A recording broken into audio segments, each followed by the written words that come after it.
What's up?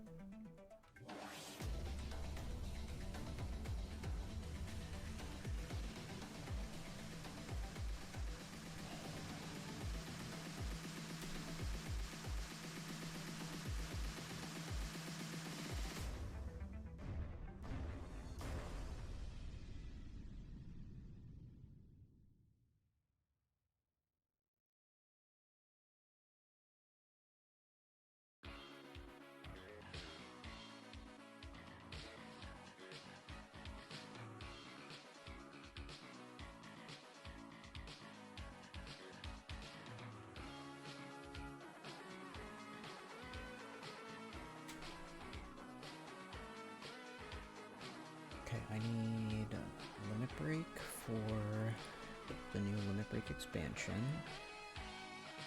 That's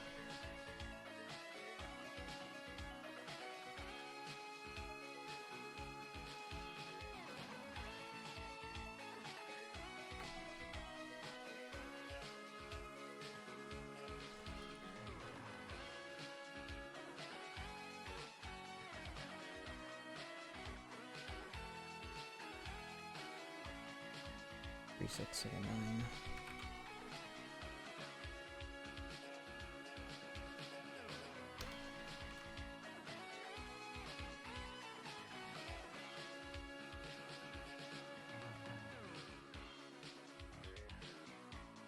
Three, 6, 9, 8. 6, 9, 3,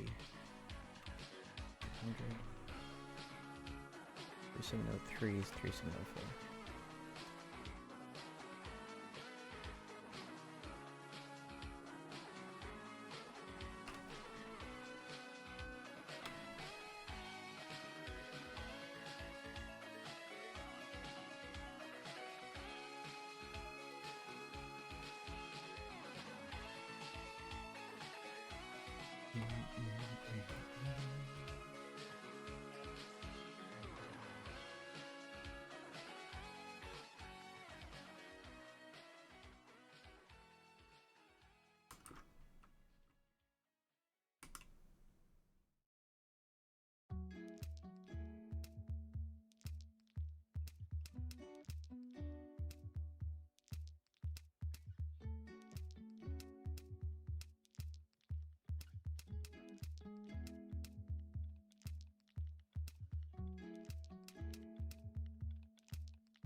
Oh, I see why it's doing that.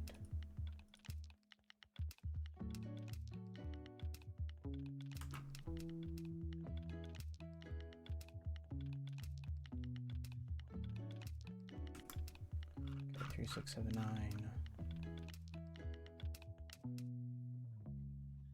3698.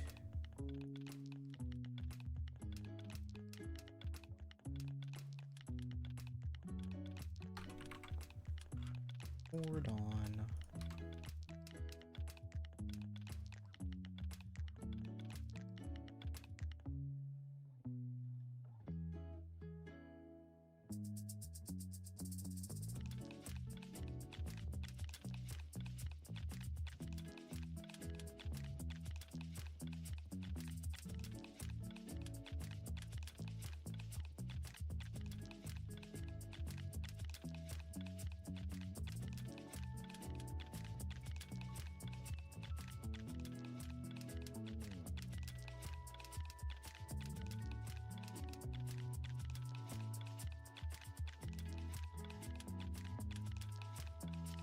Seven oh three.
Okay. That should be all the...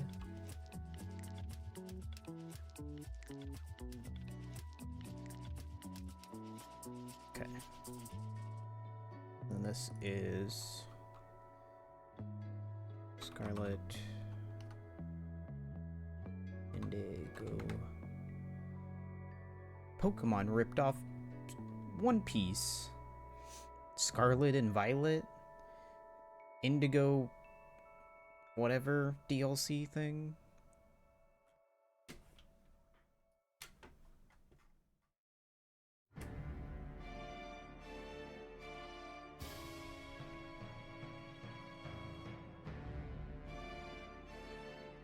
Two 203, 2205, Scarlet, Violet,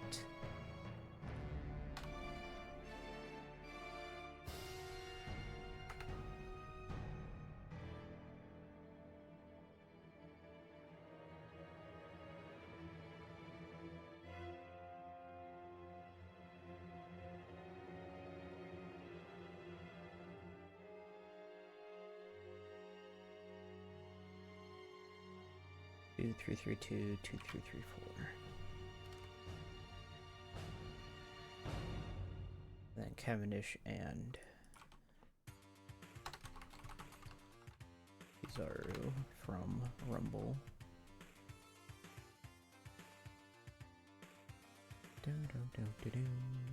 It's this Cavendish 3206 and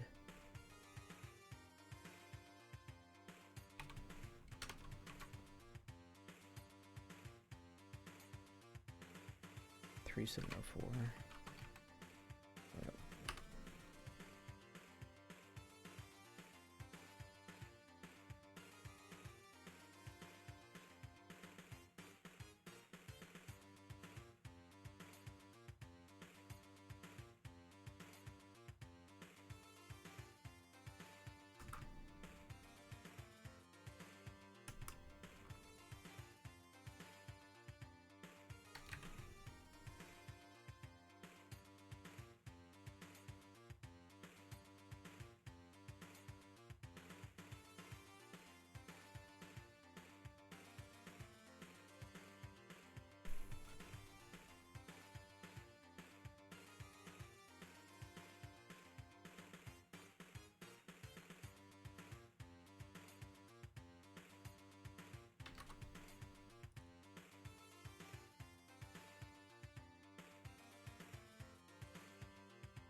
What the heck? Wait, shift delete is cut? Shift delete is cut. Okay, I thought it was just delete a whole line. What's delete a whole line?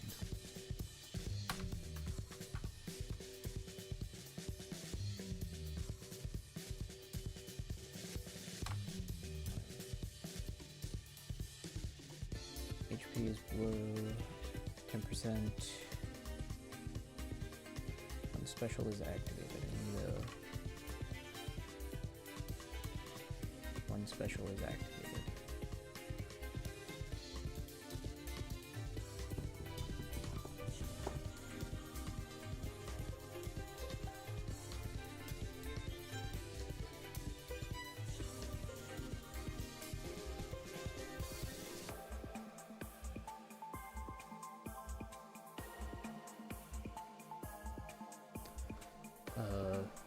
God, I'm blinking on a character that should have that wording. There we go.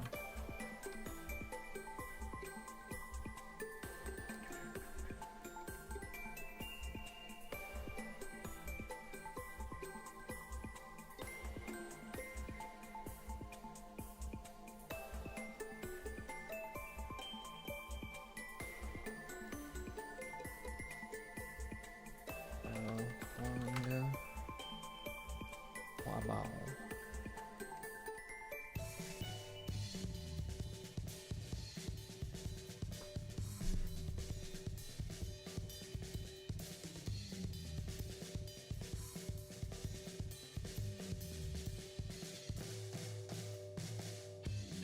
this character's orb is recovery.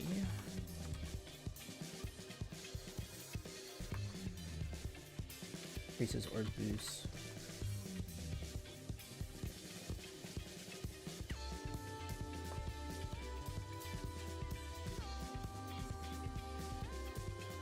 Huh. They actually changed a lot to the special.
Increases boost effects.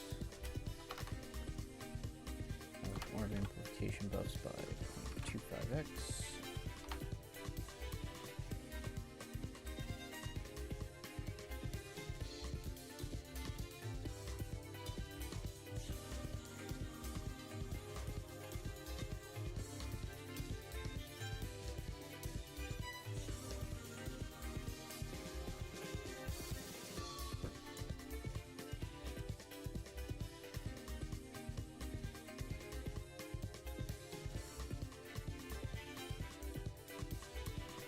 Character's orb is tandem,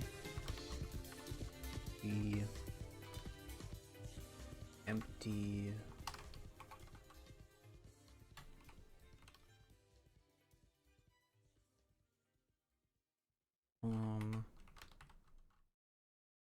lock,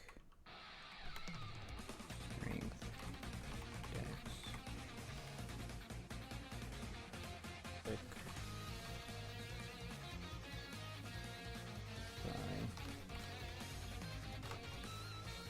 or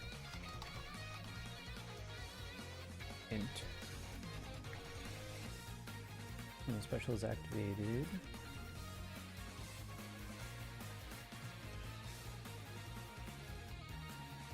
changes all orbs, including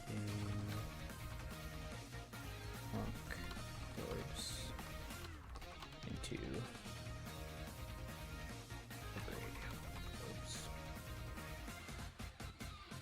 HP is below 10%. Covers all missing HP. Doubles color affinity for 3 turns. Boosts color affinity all characters by 2x for 3 turns. Reduces bind and burn duration by 6 turns and recovers all missing HP.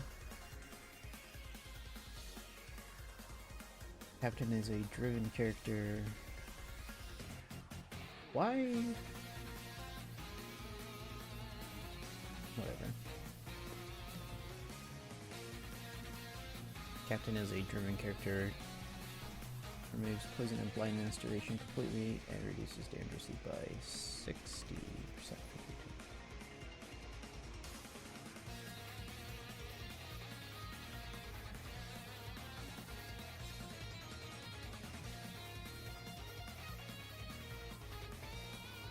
Why silence? Why not like throw silence into that somewhere?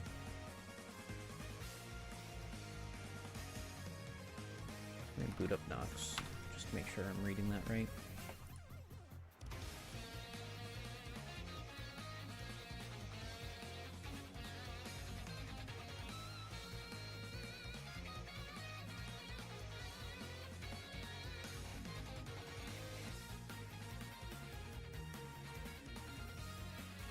or 3.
Is the new dual unit missing how many turns the chain multiplier growth rate of normal attacks last?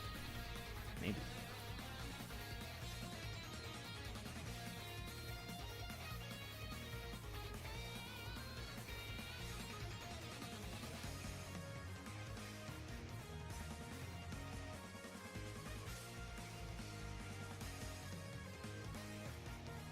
Yeah, I didn't.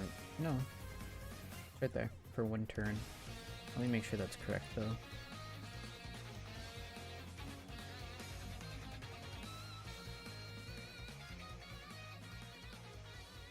Pretty sure it's 1 turn.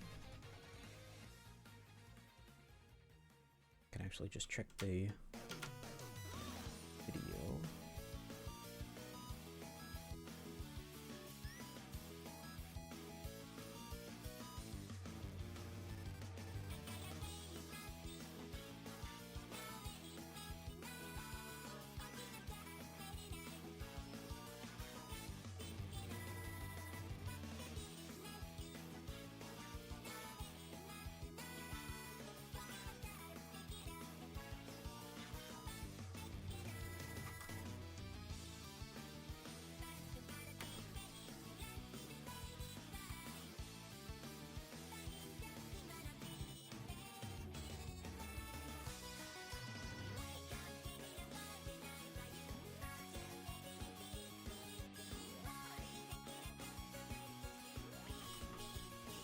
Actually don't have a video of them working. I think the trial quest is up, so I can just look at the trial quest. And I screwed another unit special again. Posted an image of it.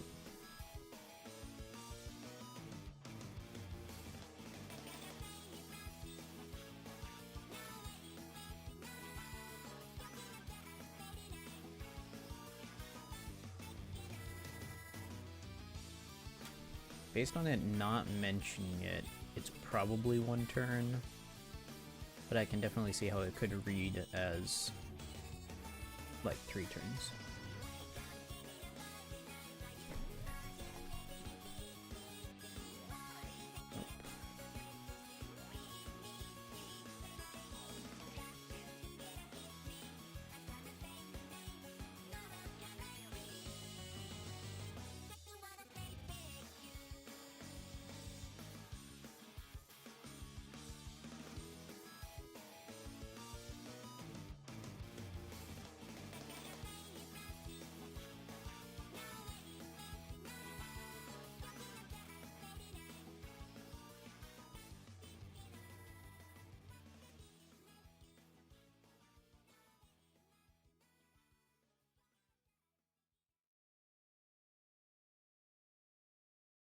Sure, switch captains, why not?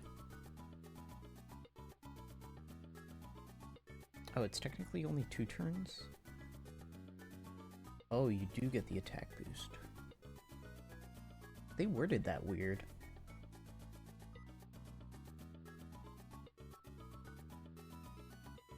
When special is launched, reduces cruise. Yeah, they worded that weird. Interesting.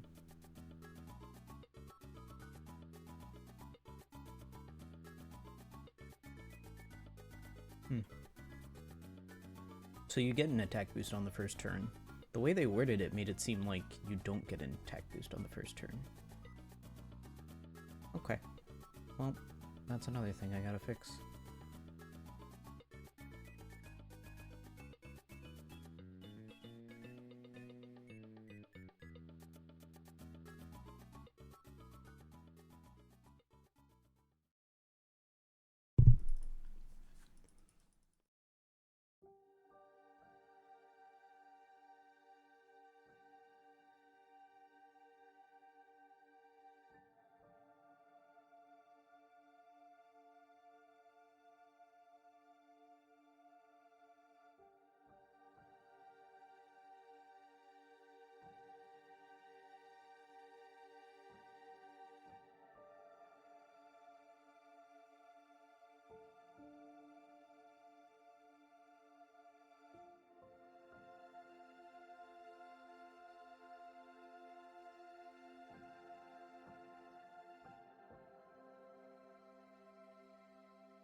The effect lasts for 3 turns of the turn in which you activate the special on the next 2 turns. Yeah, but it's written as if there's an activation effect, and then there's a 1 turn after, and then a 2 turns after, and then a 3 turns after. So it being 2 turns is kind of counterintuitive.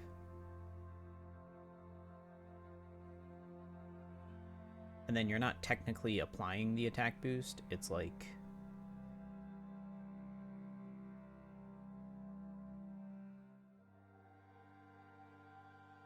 Alright, now let's see how many turns this is. Yeah, just... Excuse me, 1 turn. Oh, I also need to write that into here. 3995... Special...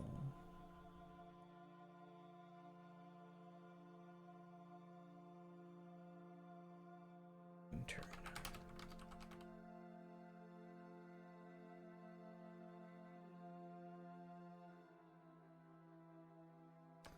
For 1 turn.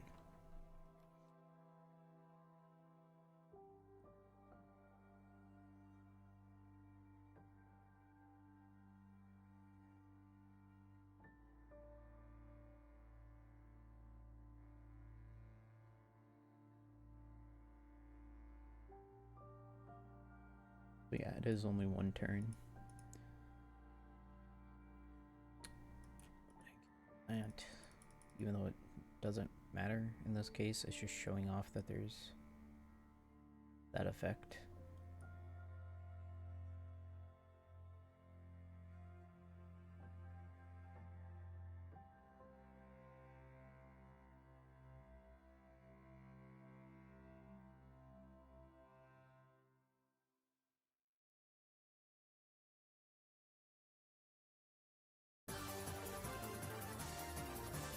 In theory, doesn't trigger any interrupt. I think so. It shouldn't.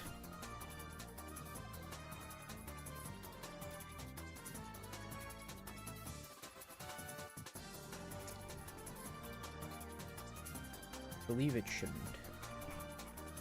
But I've never actually used Lethal, so I have no clue. Okay, so it's a 3-turn effect. Even though it's only a 2-turn duration. Turn 1 activation reduces active ability silence by 6 turns. And boost attack of sci-fi shooter characters by 2.5. Turn 2 does a thing, and then turn 3 does a thing.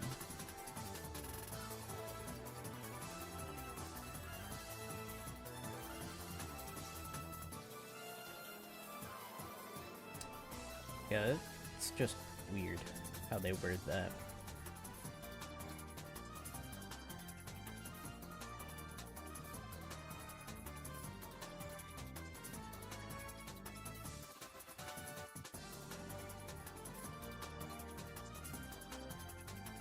Because it's effectively just the next turn effect, like the clock effect, but they just word it really weird.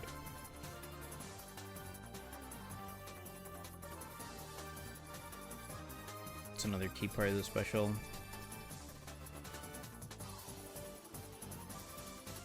Yeah, it would be nice if they explained some of those mechanics better.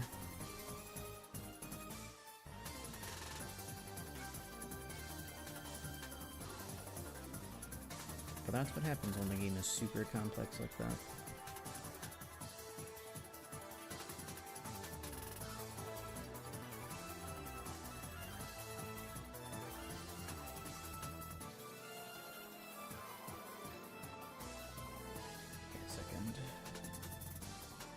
Specials. I need to find a 0, 1.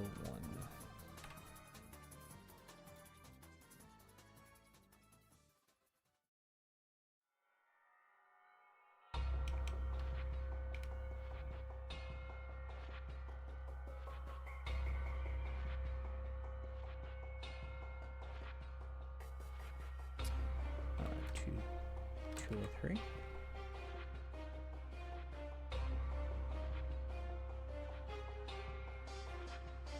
Just call it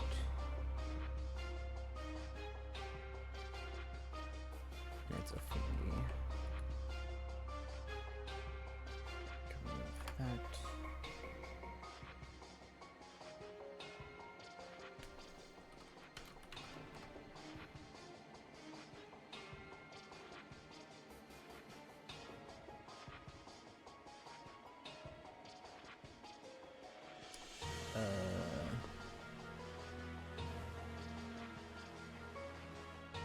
Technically, these should both be in this. This should be 1, 0.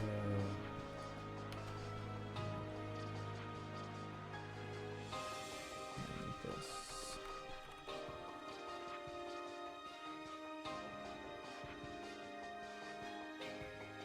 There we go. Alright. Now, I can go to 2205 and copy this over.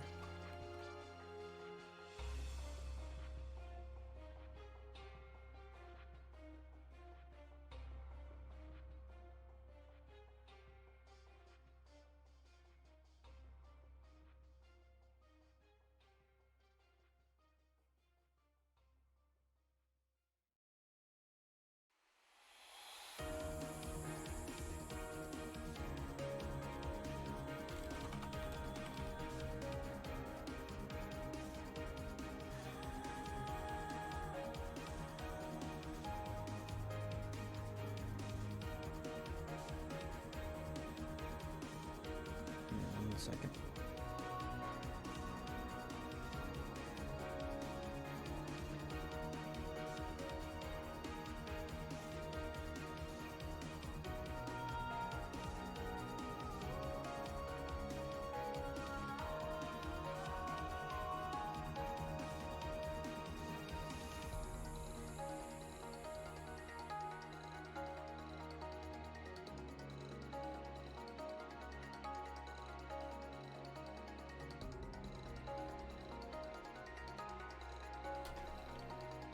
Alright, Scarlet.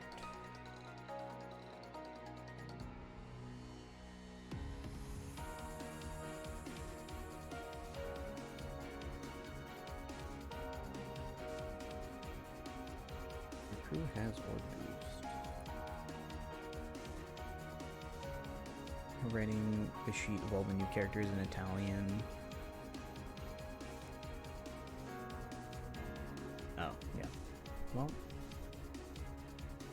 it would be nice if we had more language options, but Bandai already has trouble managing just English.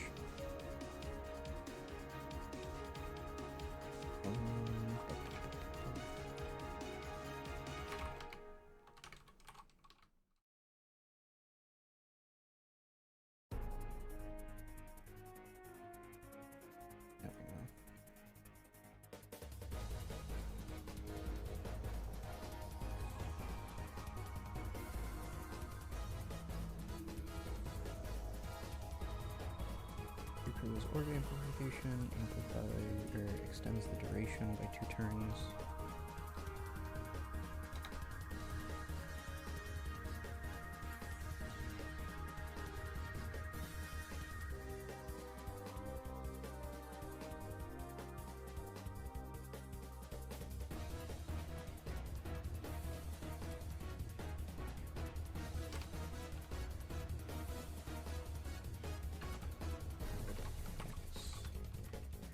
Characters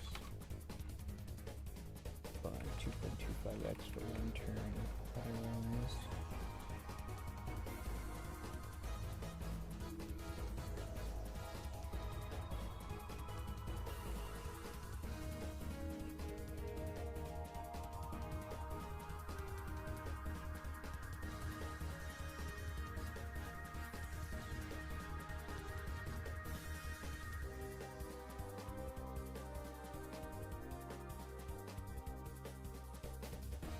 Wait, this like fundamentally changes the character.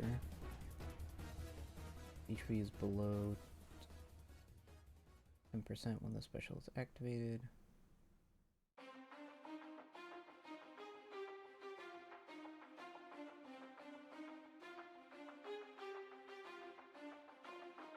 Use attack on all characters.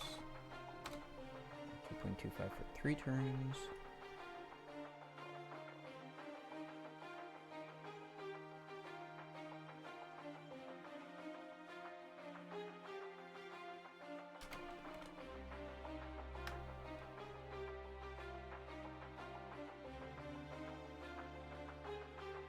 That is a driven character, locks all orbs for 1 turn.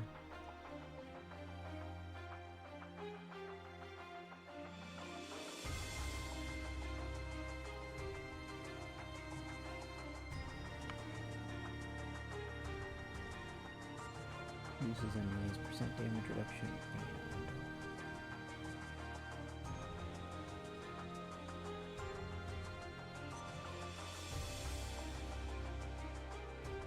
and end of turn healing, end of turn damage.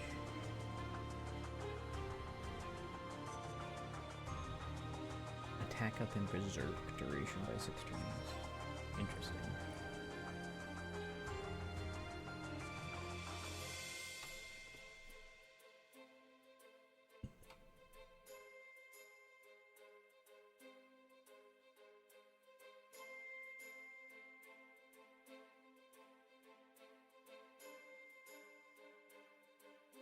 Damage reduction, attack up in rage, end of turn damage percent cut, and end of turn heal duration by 6 turns.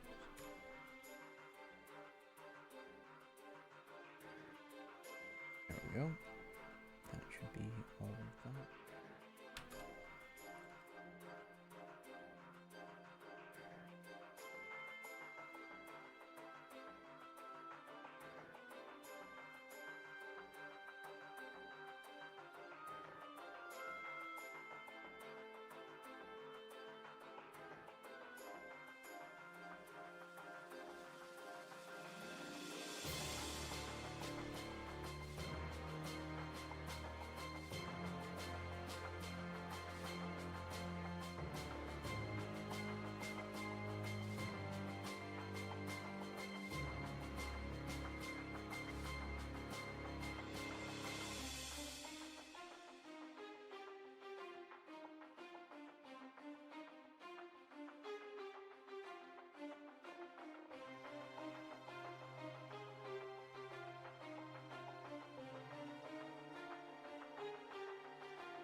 You even have a sailor change, but I don't think I ever put in your sailor abilities. 2205, yeah. Probably well before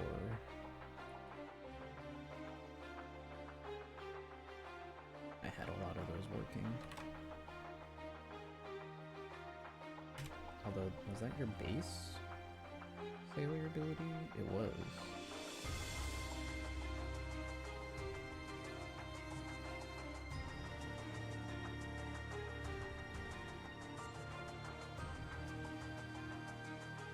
Where are you written like that?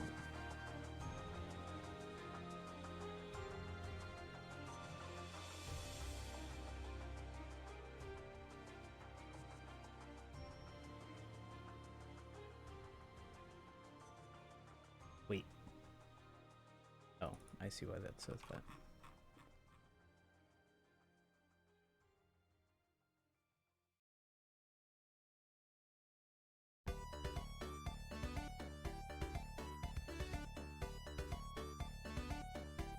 I see why it's saying that. There we go.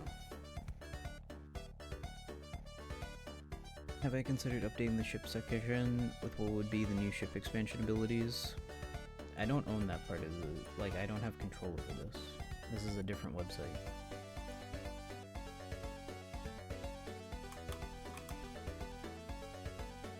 I think Anton made this one, didn't he?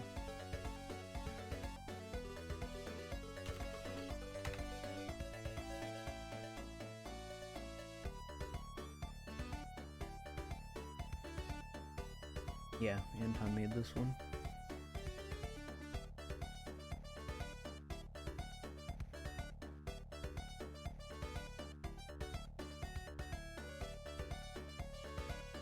And the last update was last year, October. Basically a year ago. That was around the time when he quit. So I'd probably have to just fork the...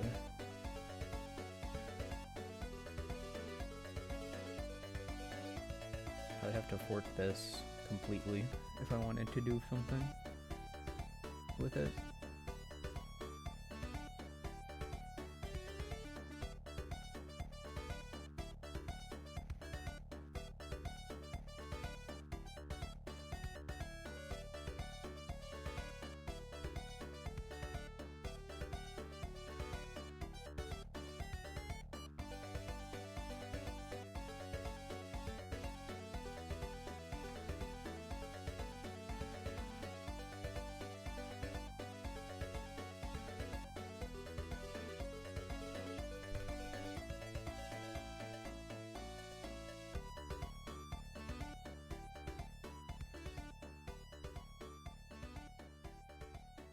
Surprised that's hard-coded in. Yeah, like these probably still have these success rates. Like these aren't even updated in terms of how much cola you need.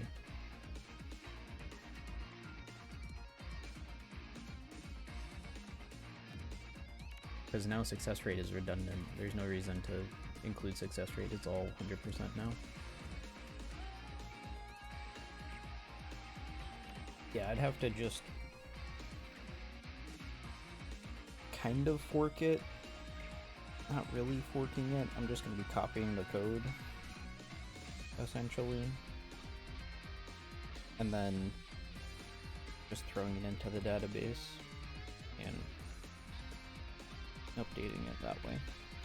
Although I'll probably use a couple of scripts to do most of the work, getting all the ships updated.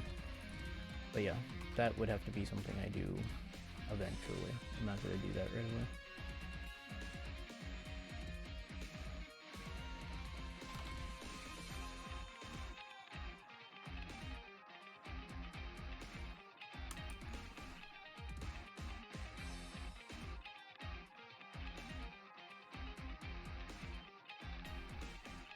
I'd also have to figure out how to get all the ship icons, because Victoria Punk's icon is bugged in this one.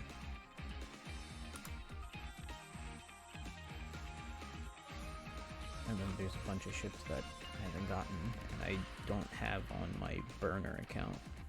So I'd have to figure out how to get those images.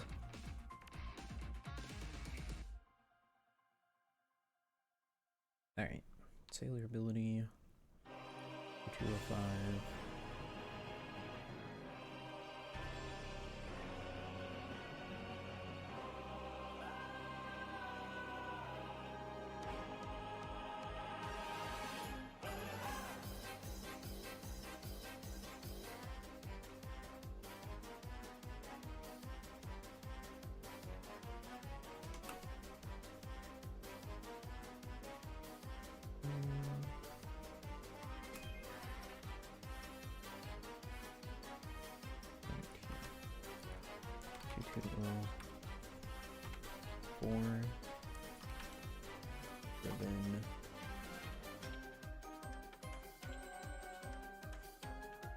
own attack by 100.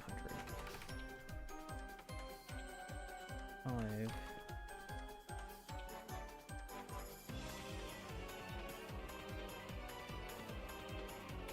I can just do this.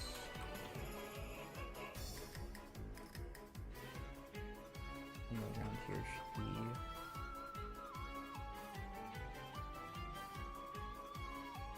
it's the base one, so I just need the level 1 grape.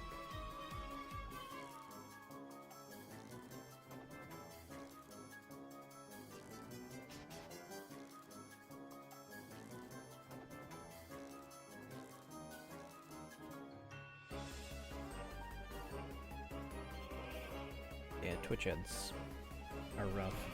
I get like basically nothing out of them. I can't even like stop them from happening.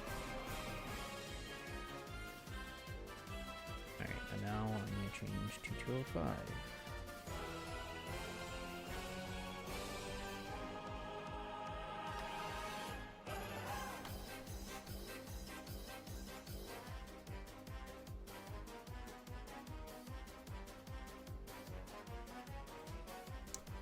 This is going to be an interesting one to rewrite.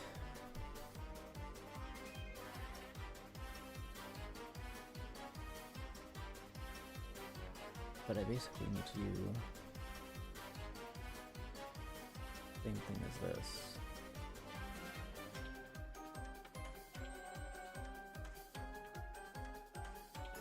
But I want to do a orb boost.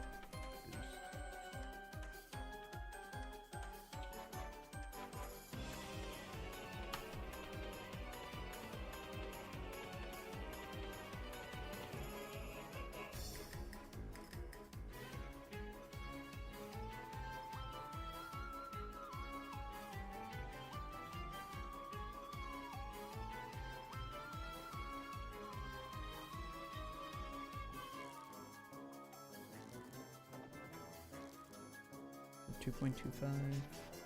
Yes.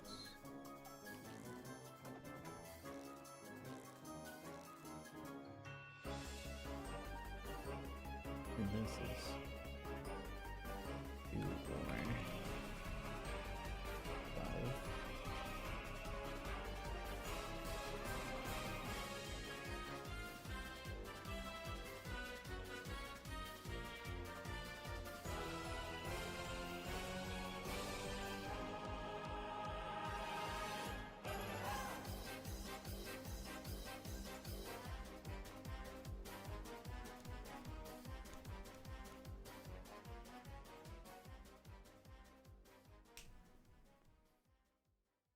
I don't think I want to do that this way.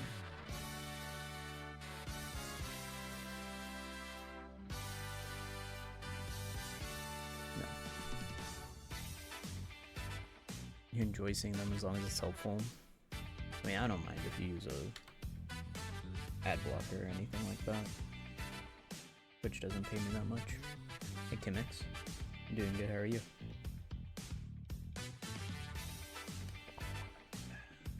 Okay, so I want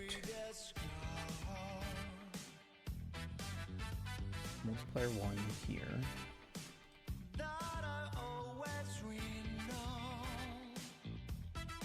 And then I want that controlled by this. If it's not that, then it would be 1, 2, 5, controlled by.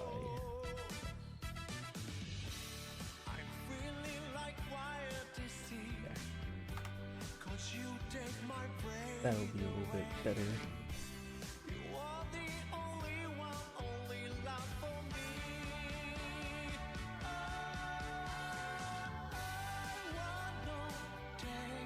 And then I basically want the same thing except inverted.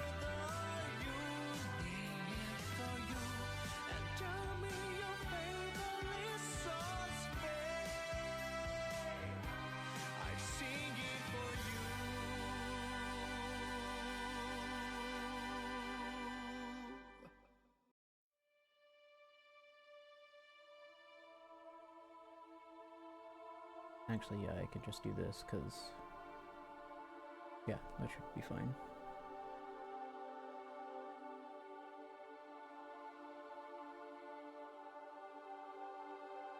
Yeah.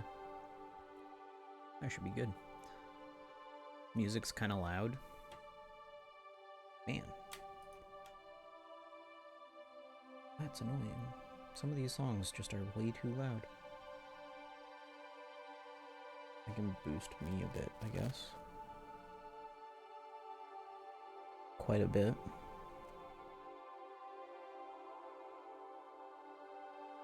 That should be good. Yeah, I made myself louder. Hopefully that will make me louder than most of the music, because the music is like minus 10 decibels in my mixer, and then it's at like 10% in my music player. It's like really low. And then my microphone is now as high as it can go on everything that I have. Yeah, I'm just soft-spoken. I am currently doing level limit break. This is Scarlet's special, because they pretty fundamentally changed how Scarlet works in his level limit break. Instead of orb boosting under 10%, he attacks boosts under 10%, and the orb boost is based on if you already have one or not. So they changed a lot of Scarlet. Indigo, they didn't change a lot, but Scarlet they did. So Uta's Grand Party Leader can be special can be used back to back. The buff of that special stacks.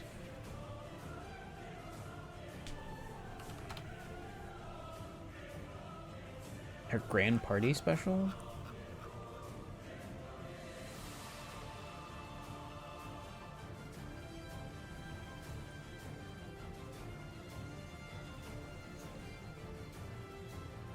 You'd still have to wait 40 seconds. I need to update this, so that way it just uses the correct one. Yeah, you can just use it after 40 seconds. None of these should be, like, none of these durations are 40 seconds, so it wouldn't stack with anything. No, you have to wait 40 seconds between activations. Just like how other ones, you have to still fulfill the condition again after you use the special. It just takes 40 seconds.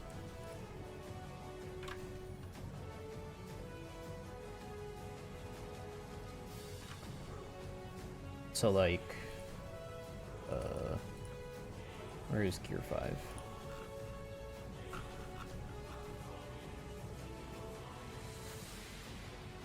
Yeah, Gear 5, you have to deal 55,000 damage, you use it, and then you have to deal 55,000 damage again.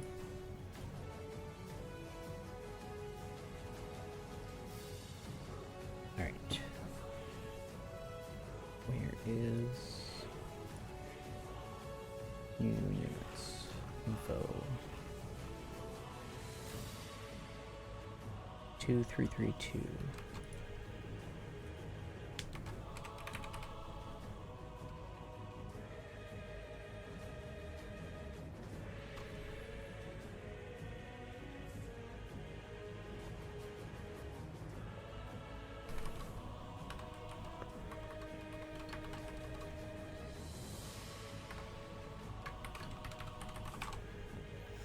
Do I have to change how silence is registered? No. I'm just calling Uta silence something else. Because I'm lazy.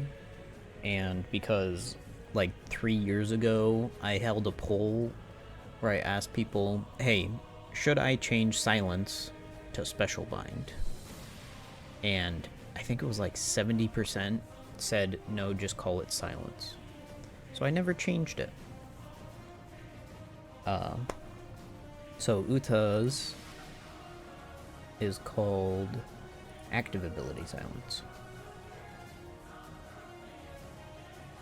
rather than just silence. It's advanced silence, which I think is descriptive enough to understand it.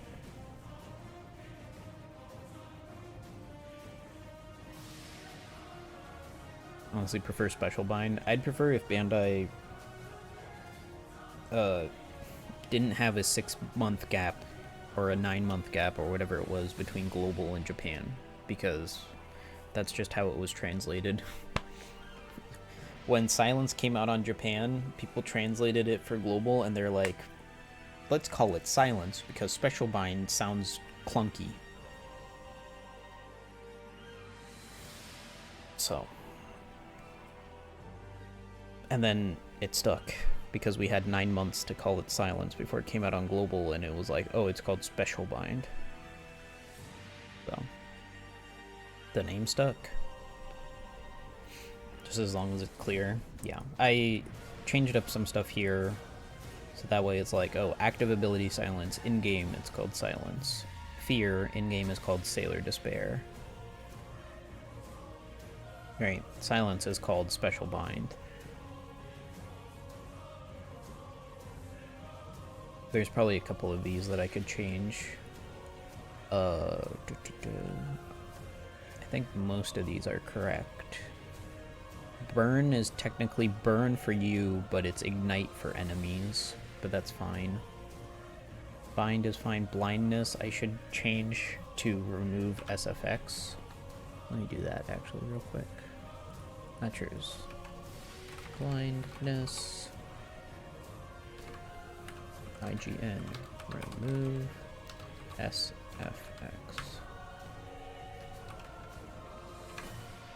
So, yeah. People back in 2015-16 used to call Despair Silence. Yeah, that's true. So yeah, we've gone through a lot of naming convention changes over the years. There was a time when people called Despair Gloom because one of the graphics for Despair says Gloom or something like that.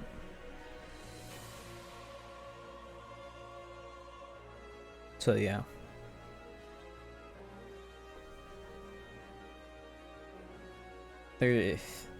That's what happens when a game grows organically, is you end up with a lot of cases like that where the community develops their own name for stuff, and then the developers will want to like make something with that name, and they just have to step on toes about it.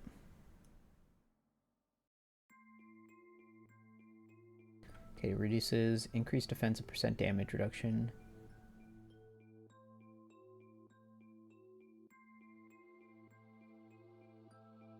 Oh, interesting.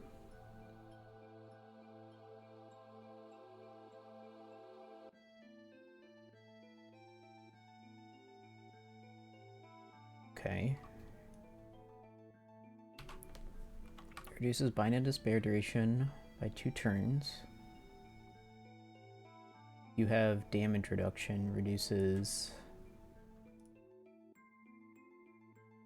% damage reduction and increased damage reduction by 3 turns.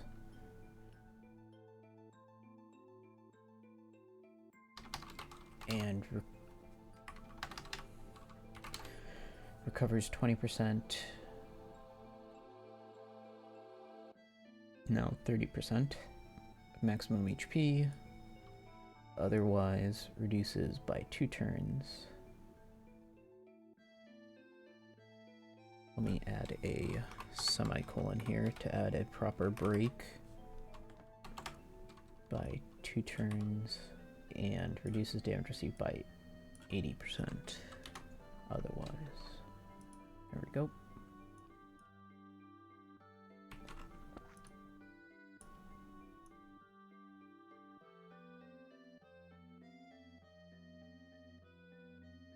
Seems confusing. New players won't know that there used to be a huge time gap between global and Japan. Yeah.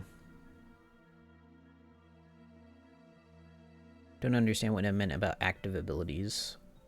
You didn't understand what I meant about active abilities.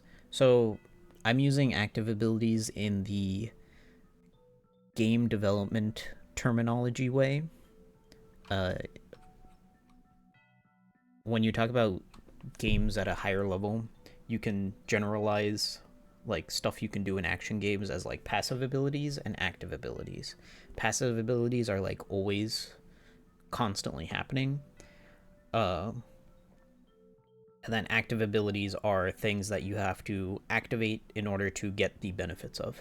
So a special ability is an active ability. A swap is an active ability. A super special is an active ability. A versus special would be an active ability, but a captain ability and a sailor ability would be passive abilities. So that's why I used active ability silence in that wording. It's the same reason why we say true damage now for some of this stuff if it bypasses defense, because true damage is like kind of accepted as like that terminology. Yeah, so they can't, if you are inflicted with active ability silence or silence in game, you can't use any swipe actions. No specials, no swaps, no versus specials, no super specials, none of that. Can't use anything. You can only use your passive abilities, which would be your sailor abilities or your captain abilities. Or I actually don't know if active ability silence stops supports.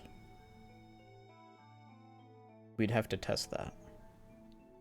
Bandai finally got tired of how broken dual units are. Bandai's kept releasing broken dual units. And then they released a shitty dual unit in Kizaru Fujitora. They're like, fine, dual units are too strong, so we're just gonna start making bad ones. They released Inu Neko and what was the other dual unit? The like recent one.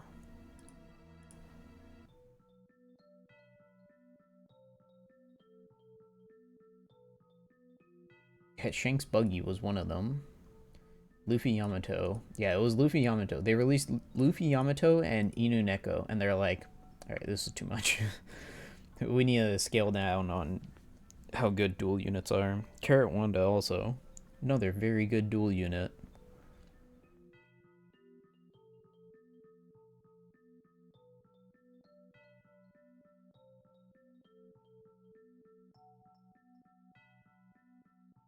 So, yeah. Yeah, Luffy Yamato's real good. It's good to have at least a copy of Luffy Yamato. Out of all the units that came out during that month, Luffy Yamato is probably the best one to have because reducing bind duration by 10 is just really strong. Like, bind is probably the most annoying debuff. Despair, whatever, you can work around it, but it's like bind, it literally restricts your options. It's like, oh, your captains get binded. Well, then I need to either have a sailor that reduces bind, because the captain won't be able to reduce it, unless it's in their captain ability. So, same with silence, like special bind. That's another one where it's like a real pain in the butt if you need to remove it.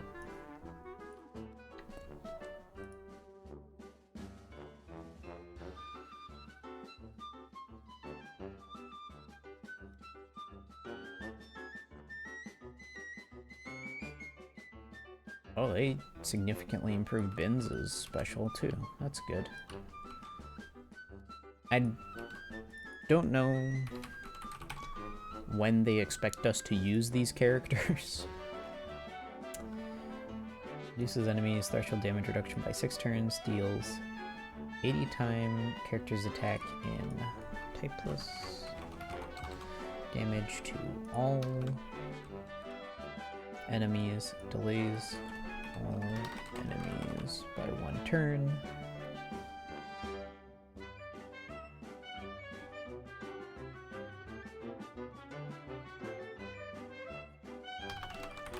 And boosts orb effect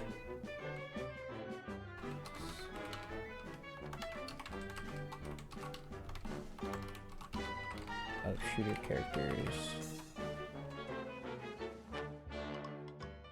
by 2x for 3 turns.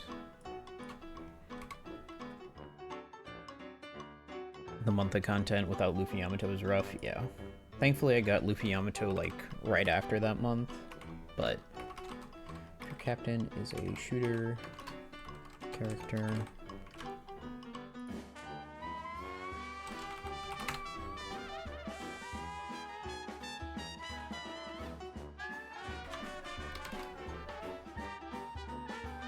Doubles damage dealt to delayed enemies for 1 turn.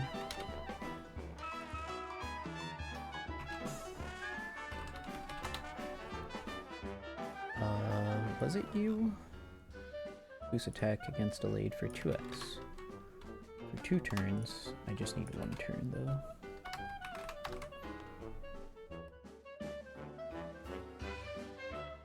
Bin's got a hefty buff to his special.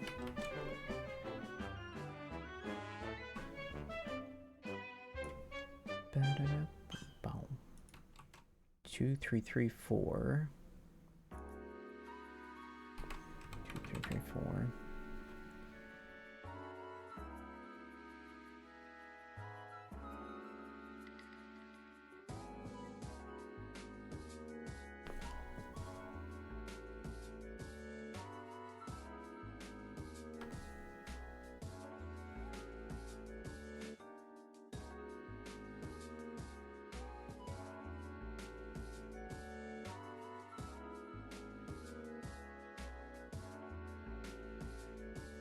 Okay, that's a very messy way of doing that.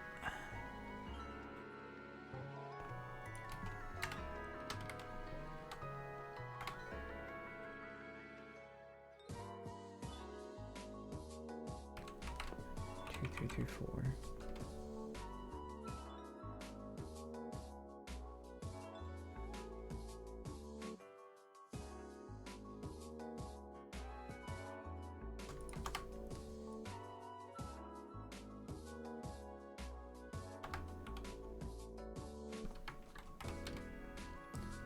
Okay, I'll do Orb Boost first in this one.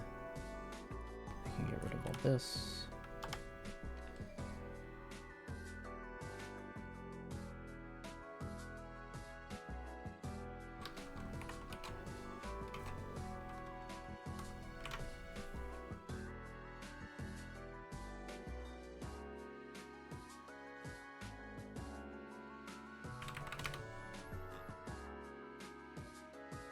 X.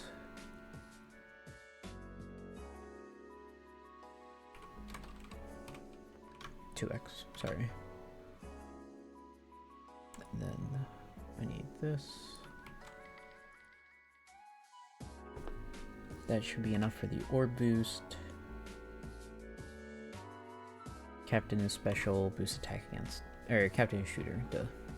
And then P dot cached dot multiplier 1 equals P dot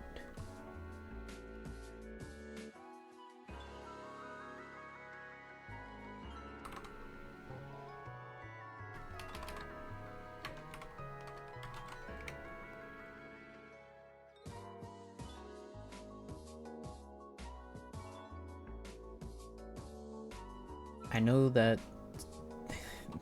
a smarter way of doing this was made, but I'm stubborn.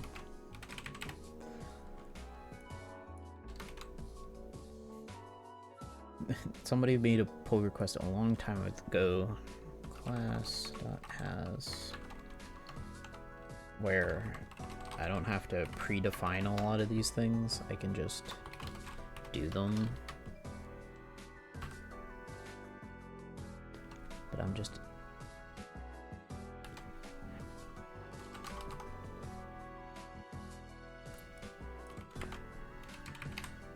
stuck in my old ways.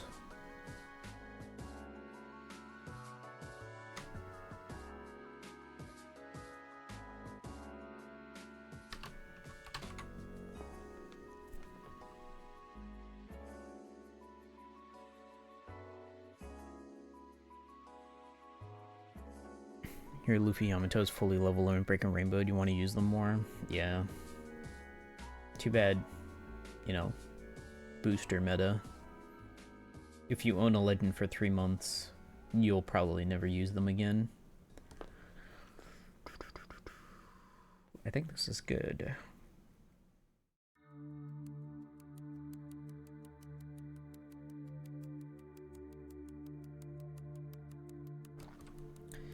Then I can just say this.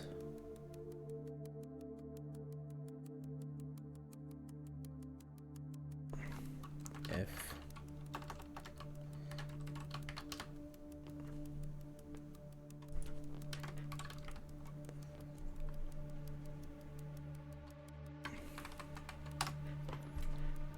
Yeah, that should work.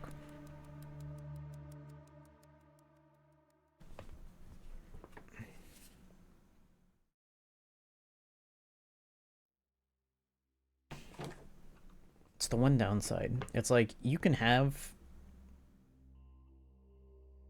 stuff where boosters are the like main drivers, but like cycle stuff in where it's the characters I pulled 3 months ago are still boosters for stuff. Like, do something to make it so that way I feel like I'm still getting value out of my investments.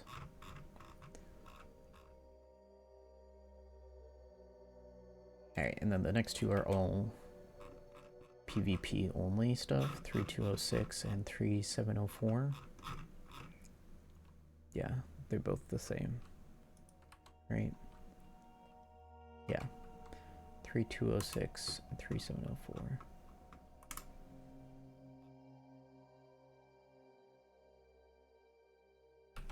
Two oh six,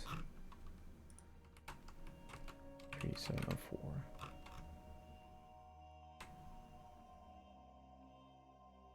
At least 6 months. Not the units. Not that the units will be helpful due to power creep or different meta. Like, yeah, I don't know, something. It should be that like any unit released in the past 6 months will at least be like a 1.2 booster on treasure map or something like that. Because it's only like, what, 10 units? And rather than boosting like those random Fortnite units that I don't think I've ever used, they could do that.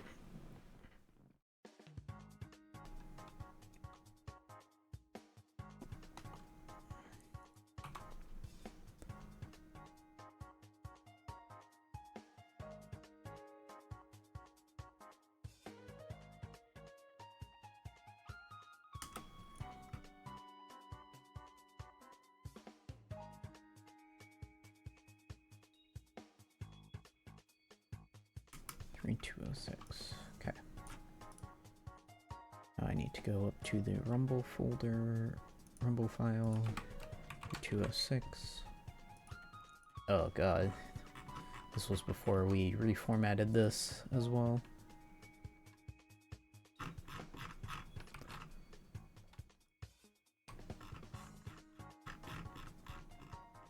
That's okay.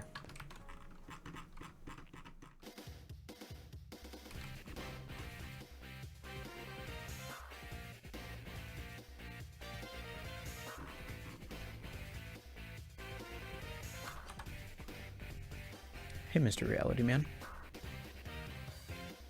Can't even get those Fortnite units anymore. I think you can get most of them from the front point polls. Fortnite unit should be 1.1x. They did it with rare recruits before they got flagged for it. Why not just with Fortnite units?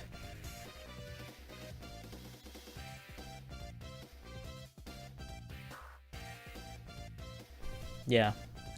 There's nothing detrimental to adding a bunch of 1.2x and 1.1x boosters to treasure map. Like, realistically, there shouldn't really be anything detrimental to it. I'm sure I could see some whale being like, no, if you do that, then some blah blah blah. And it's like, I don't know. At some point, you gotta just say, like, not everything's about the whales.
Capone had a 2x booster.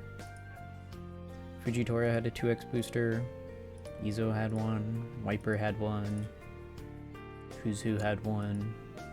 Olin had one. So yeah. Now it's...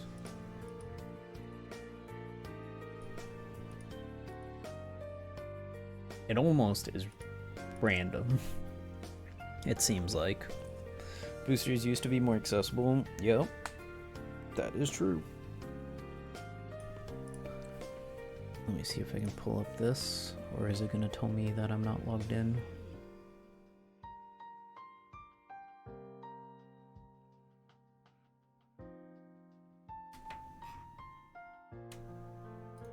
Let me log in real quick. What account was this? That account.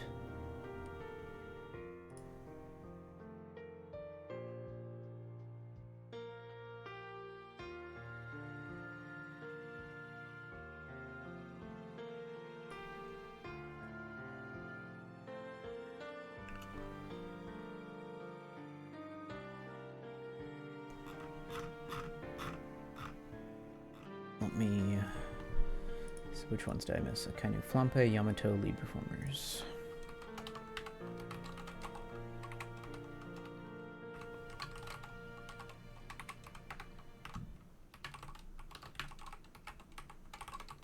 I'm maxing out the CPU on this? Oh, because I get 0.5 CPUs.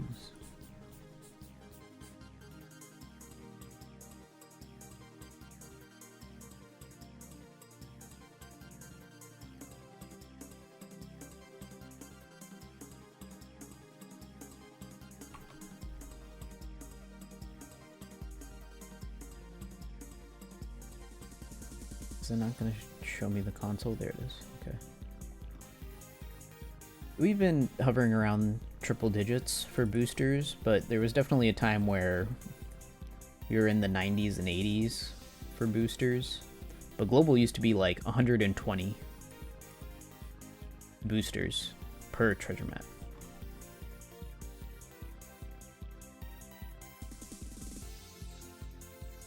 Yeah, red was the last time we were in the 120s. Yoshi ruining OPTC. No, that's just OPTC making enough money that no one cares anymore. The first treasure map had 30 boosters. It took until like almost the 10th for us to get triple digits on global. And then global consistently had more.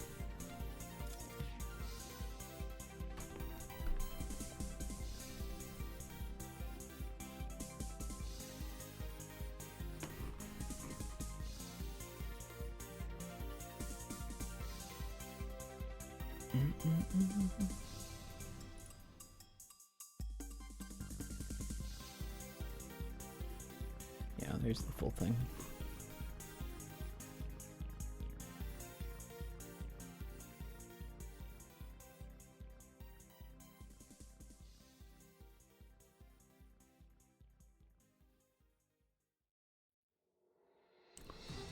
What was the boosters for Japan? That second treasure map? Yeah, it was bad. The first couple of treasure maps for Japan were like abysmal.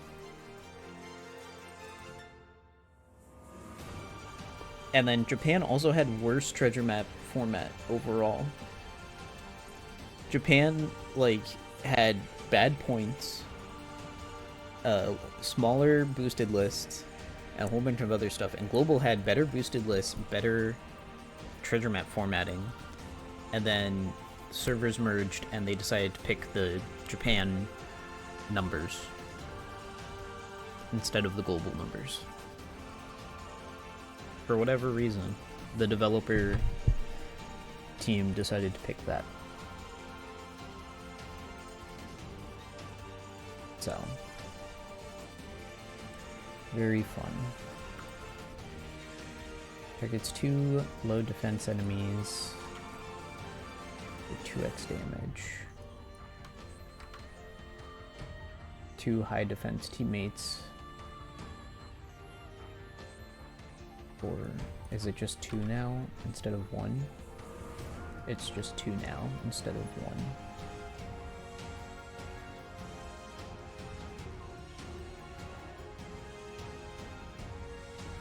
Well, he's twice as effective as he used to be.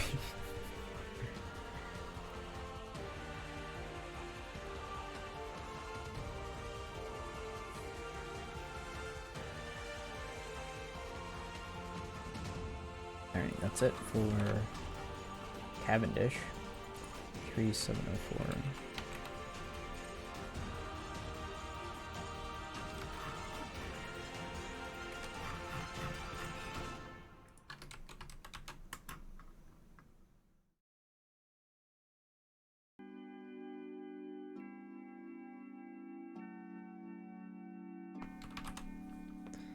It's probably why you hate Treasure Map to this day.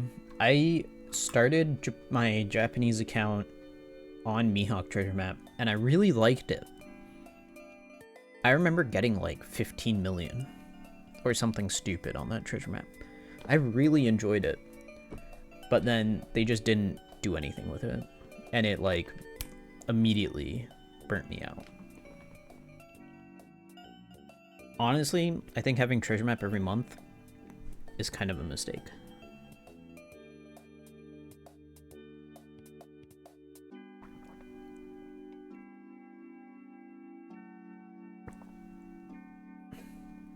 Like, there's ways that you can have a ranking event centered around, like, a blitz style of, like, a clash, a raid boss, or an arena, to replace treasure map as your ranking event for a month. And then you can alternate, like, oh, this month is treasure map, next month is Kizuna, next month is treasure map, next month is Kizuna, or something like that.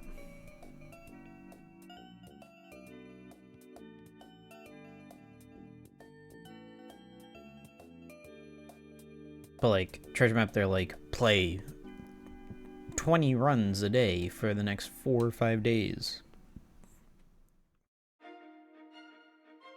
No thanks.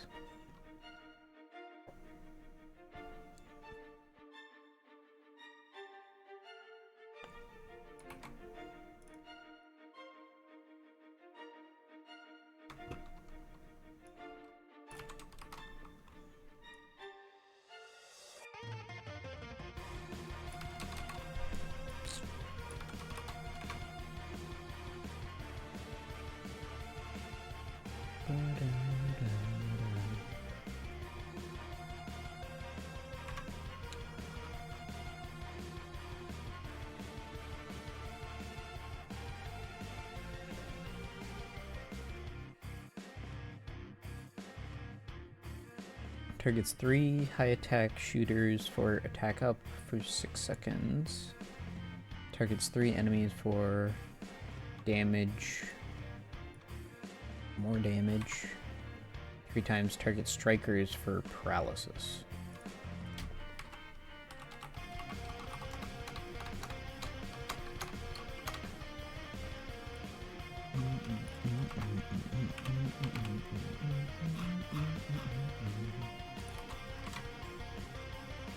All strikers? Yes.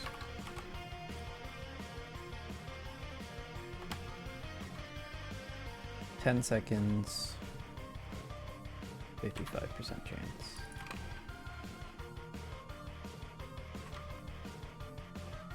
$6.15, $6.15. Okay, so the first one is the same. The second one just increases by 0.5. And the third one increases by 5.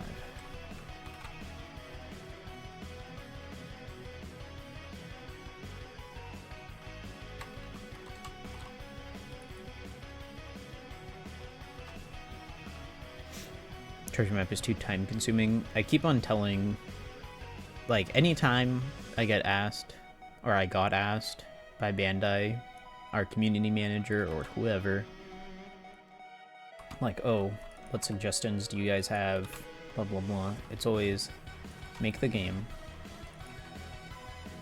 more friendly to casual players, in that I should not have to feel like I need to play the game for 6 to 8 hours a day during some events.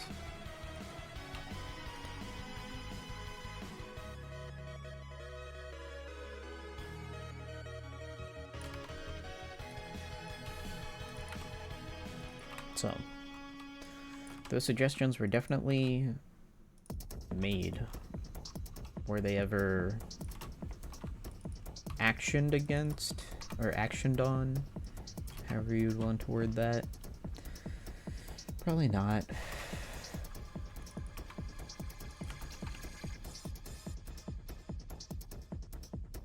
Talking to a wall. Yeah.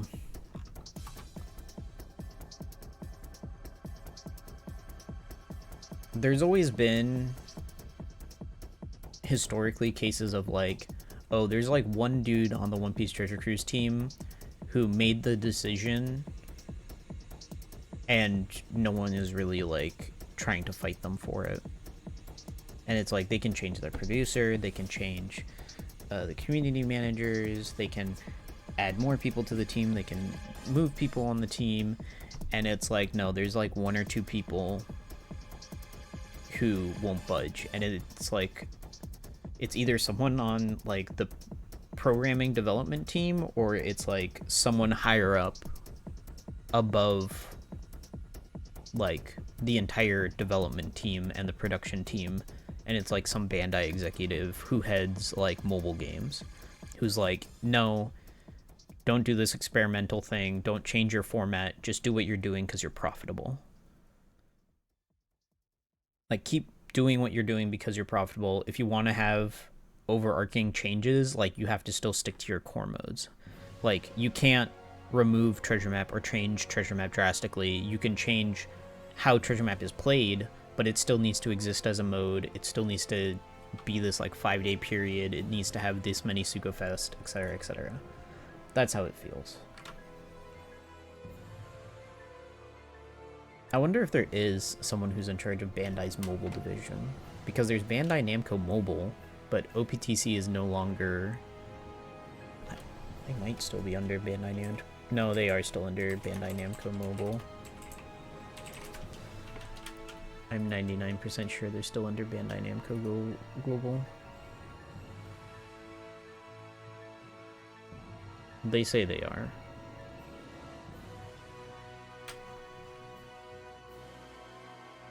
But that's not all of Bandai's mobile games. So there's probably someone who still is above that. So Bandai caters to the 1%. Not even. Barely. If Bandai wanted to cater to the 1%, then it would be like, oh, you do 30 multi-pulls, you're gonna pull level limit break 5 Luffy. Like, your gear 5 is gonna have level limit break level 5. He's gonna be max limit broken. And they're going to promote you pulling 30 multi-pulls for characters. He'll have 600 cotton candy. Even if you don't have 600 cotton candy unlocked, he'll have 600 cotton candy. They would do something like that if they wanted to like really cater to whales. They want to cater to the people who pay money, but they don't want the people who pay money to have an easy ride. They want them to still work for it. So, the limit break and limit break plus batch additions.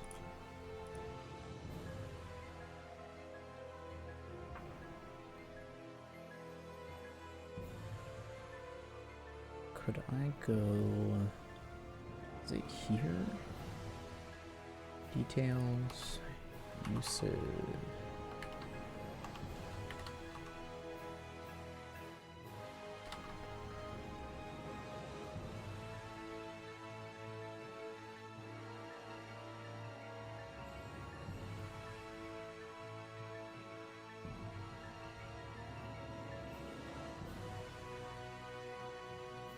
I bet I can do this, where I say item dot uses, as long as it doesn't equal 1, then uses else use. Would that work?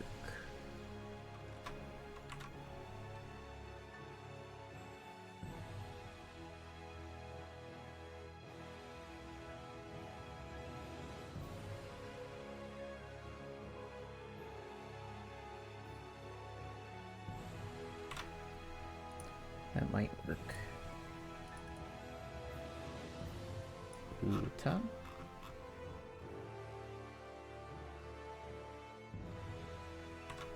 Oh, right. We don't need to say just S or empty string. There, 2 uses.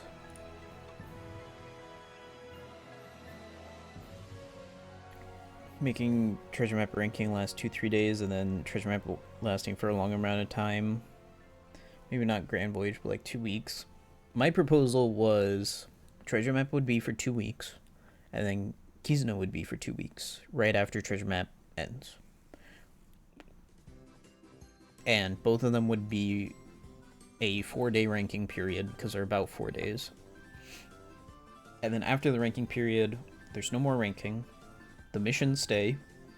The point reward specials stay. All that stuff. And stuff like that. And on paper, it feels fair. But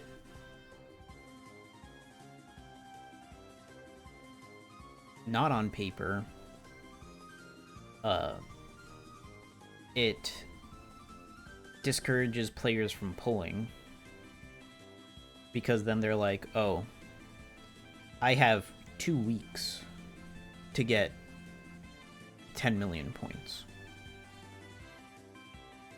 I don't need to do treasure map pulls because I have so much time to do it.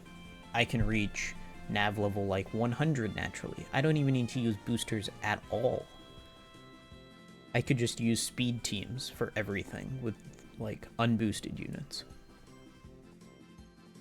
And that is the argument you're gonna get.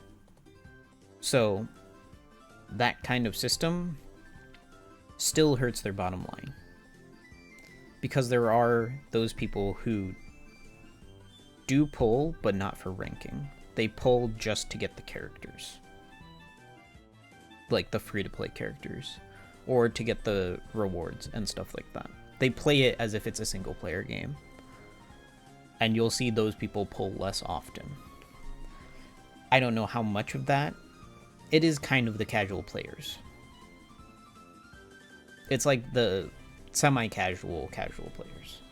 But that demographic would be significantly less likely to pull for treasure map or Kizaru ever again. So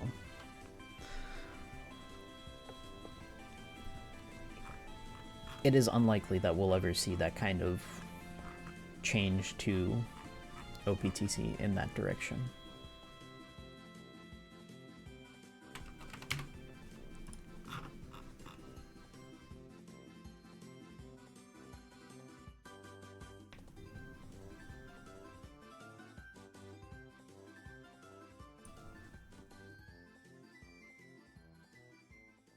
And that's why, like, gacha games are so hard to make long-form games. Gacha games don't really last this long because at some point they're like, we're so profitable, we can just do whatever, and we will always be profitable until, like, the interest in this game is gone. And at that point, there's no salvaging it. You might as well just kill the game and start something new.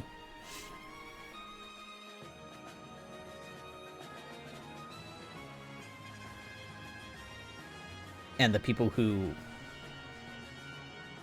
like, none of these games are made out of passion. That's the other thing.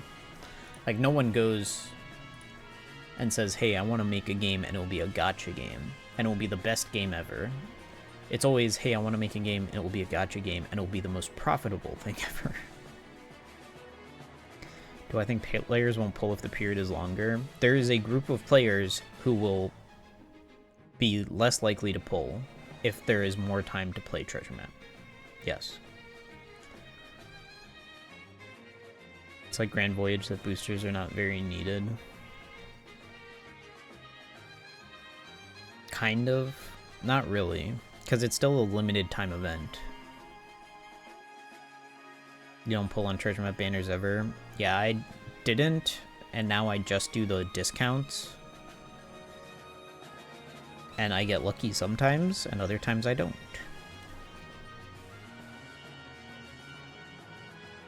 The times where I get lucky, the treasure map is not as bad, but it's still pretty rough. Like, because I don't have all the legends or whatever. So, yeah. Hoyoverse is the only game that makes gacha games with passion. No, I don't think so. I think there is a team in Genshin and in Honkai and in ZZZ that has passion for the world that they're creating, but it ends there. Like, the people who design the world and maybe even design the character designers and the world builders and those kinds of people are definitely inspired and passionate about what they're doing, because they're creating an entire world that people have started to connect with, and like people make cosplays and do all this other stuff. But the moment that you get into the gameplay of those kinds of games, it becomes very boiled down.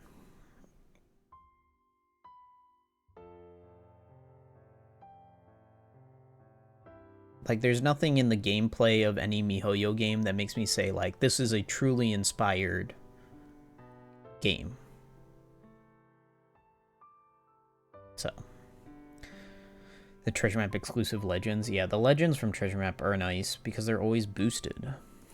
Like, that's the key thing for treasure map legends, is like, you could just throw them on a team and they'll be 1.35 boosters.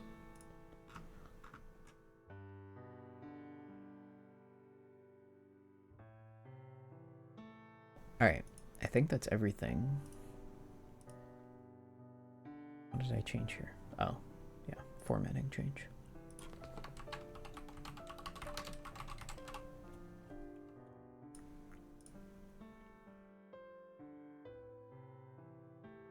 Don't play them, but you've seen people playing them, so can't say much about them. Yeah,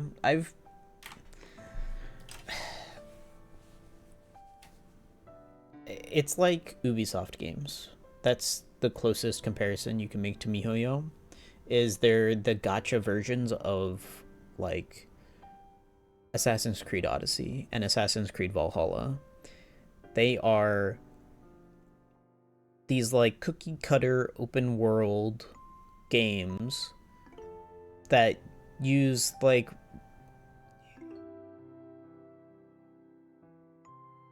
almost tropey gameplay mechanics from their genres, but the worlds that they build are so much more interesting than the games themselves. Like, you're more invested in the characters than the gameplay. And you can say the same thing about, like, an Ubisoft Assassin's Creed. I'm more invested in the journey of the character than I am of, oh, let me go here and do this side quest and do this. Like, I don't have any attachment to those side quests, as opposed to, like, a Yakuza, which is fitting that the Yakuza music came on right now. But in a Yakuza game, there is the main gameplay story where you see the character's story as intended, but then there's all these, like, small sub stories where it's like there's something goofy happening and you learn about these characters in the city, and the city becomes alive, and that's inspired, and there's still gameplay in there that it's like, oh, there's something fun in that. There's so many mini games in it that are, like, decently crafted. There's so much depth in the city, but I think ZZZ is the only one that I've seen have the same level of depth. as, and that's only in the trailer. So I don't know if ZZZ is going to even be that good. Yeah, Baldur's Gate is another one where it's like, it's incredibly deep. How much you can do in Baldur's Gate, in Divinity Original Sin, in some like Bethesda games where it's like, oh, you can explore all these storylines. Like that's passion. That's inspired game development. Genshin, Honkai, there's something there that they want, but like I have no interest in playing Genshin or Honkai. If it wasn't a gacha game, sign me up. I'm in.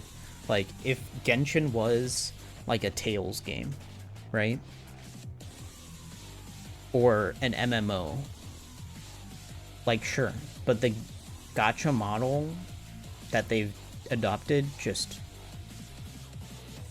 is uninteresting.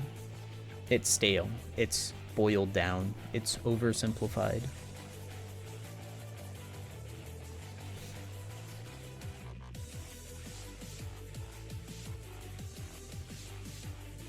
It's like, and then it's, I also see people trying to defend it by saying, like, Genshin is a mobile game, so you can't have deep gameplay. It's like, no. I know so many mobile games that came out 10 years ago that had deeper gameplay than Genshin did. Baldur's Gate 3 is a very fun game if you're into turn-based games. If you're not used to turn-based games, I would definitely not recommend it as your first one, because there's a lot of stuff to it. Final Fantasy 14 and 16. 14 had an issue where it was a very, like, this is an MMO just so we can have an MMO that people pay for. And then they had to reboot the entire game in order to be like, this is an actual MMO that we care about. And then 16, so many people are, like, upset about Final Fantasy 16 because they're like, this isn't a Final Fantasy game. And it's like, all Final Fantasy games aren't your Final Fantasy game. They're completely different, and like none of them are interconnected. Like there should be no reason for Final Fantasy to have ever gotten a sequel. It should have been called something different entirely. But they were like, ooh, people will pay money for something that says Final Fantasy, so let's do that. And that's it. Like that's just how franchises work. Like, I would love to see a world where Square Enix greenlights games that aren't called Final Fantasy or Dragon Quest or Kingdom Hearts. But they sold off most of their studios that do that.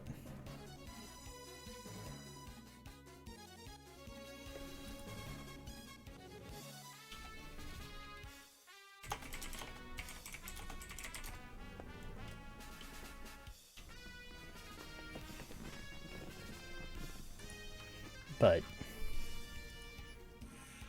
that's the plague of OPTC right now, is they're just going through the cycles. You can see that like some people care about the art and some people care about, like, it took them 3 years for them to change Treasure Map. So there's someone trying to improve Treasure Map, but it's clearly not a lot of them. It's not a priority of the team. It is something that it's like, oh yeah, Yoshi, if you really want to improve Treasure Map, you can do it, but that won't be a focus. You're gonna have to figure it out.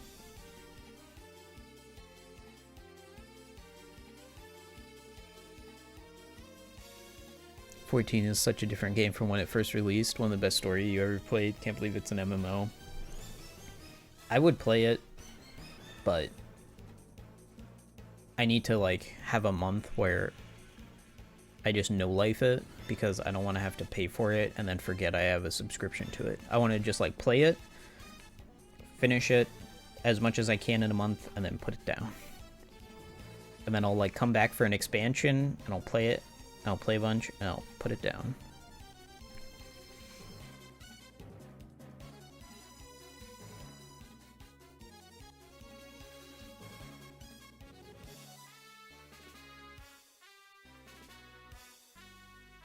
Oh, why don't you...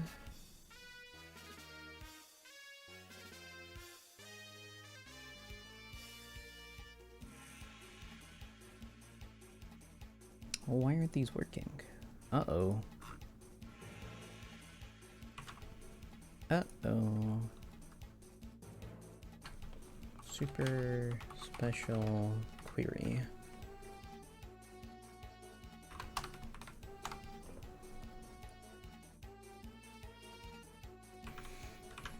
Must consist of... Yeah, why is this...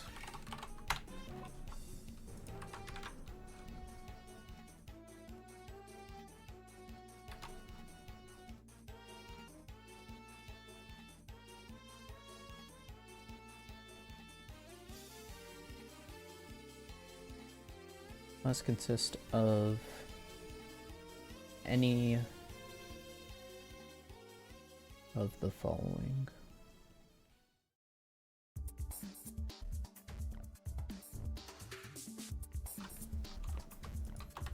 Is it that all bit that's screwing it up? No.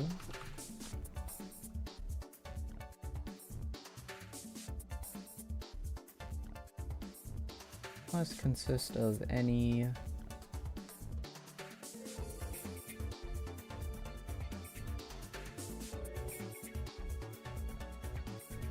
oh, duh. I forgot this. There we go. That should fix it. Free for the base game and the first 2 expansions now. Yeah. I think I had an account with like Square Enix and somebody bought me the game and like some of the expansions, so it doesn't let me do the free, it doesn't let me go to level 60. It's like you have to pay for a subscription.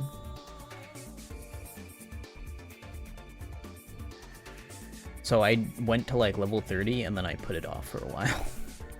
And I haven't picked it up since.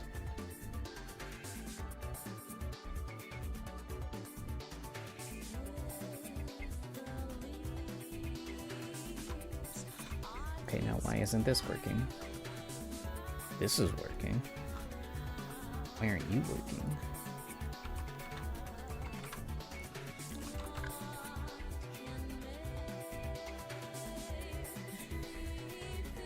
Oh, must.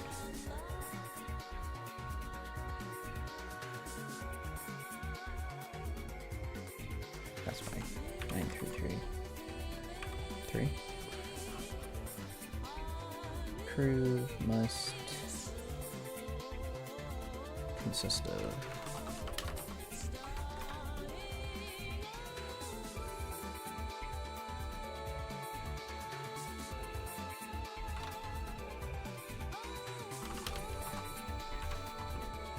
there we go.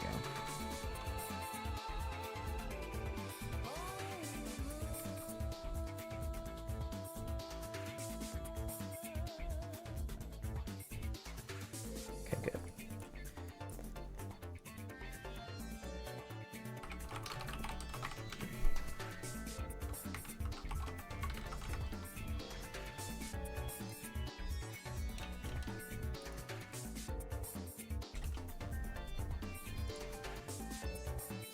Out of curiosity, does this work? Edge.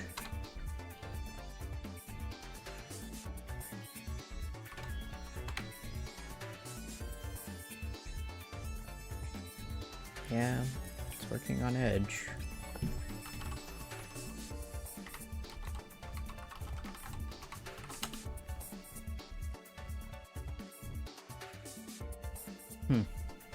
Weird.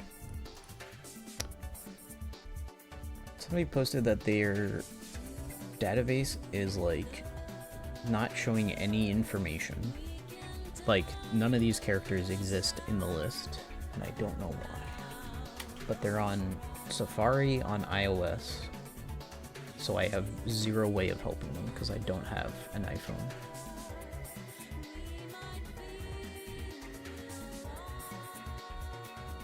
Yeah, exactly. Safari iOS. Yeah, I have no way of knowing how to fix that, unfortunately. Alright. What time is it? 5? It's not a lot of time.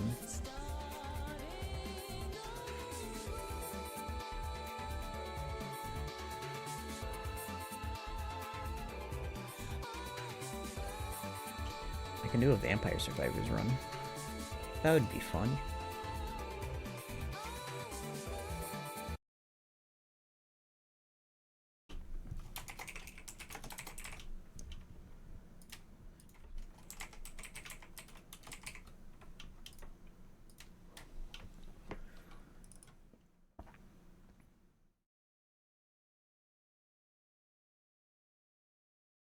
Which pages can't they see? They go into the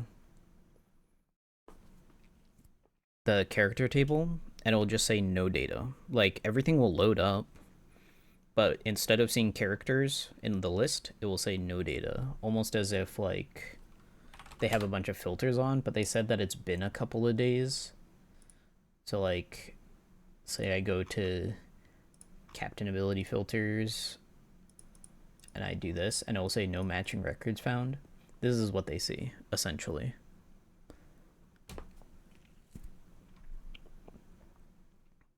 I don't know why.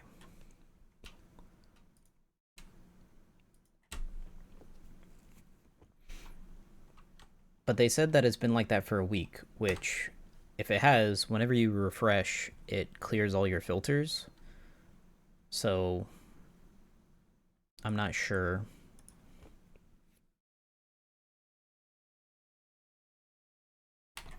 They've said they've cleared their cache.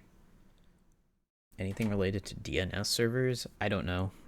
And I don't think you can check, like, the console on Safari. I don't think that's something you can do on Safari. On iOS, at least. So I have no clue how to help them with that. I have zero clue how to troubleshoot it or help them with it. But I'll have to figure something out later.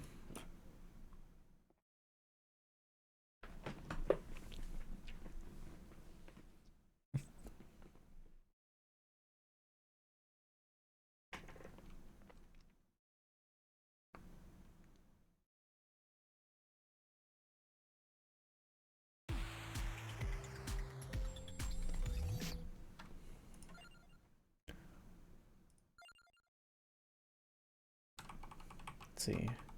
I'm almost done clearing Mad Forest with every character. So let's do a Yada Cavallo run on Mad Forest. Do I want to do a hyper run? Yeah, sure, why not?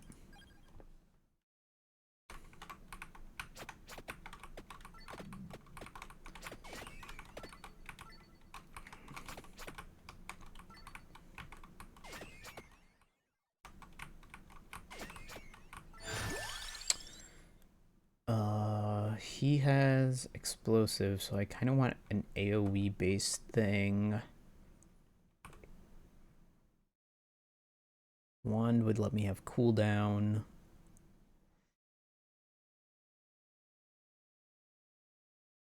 Lightning Ring is duplicator though. Let's do Lightning Ring.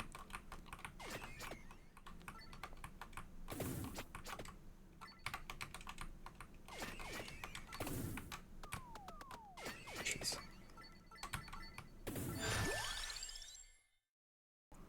More weapons? I don't want weapons. Give me passives. I want to fill out my passives first. Man, these are not great options. I don't like these options. These are like...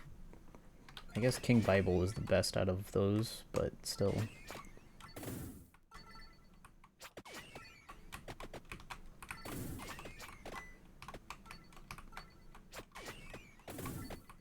I guess I could have banished one.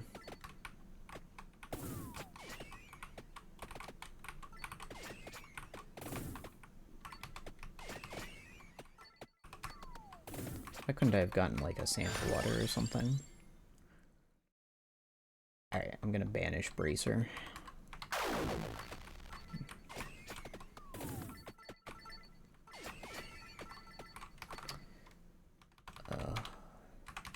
Sounds.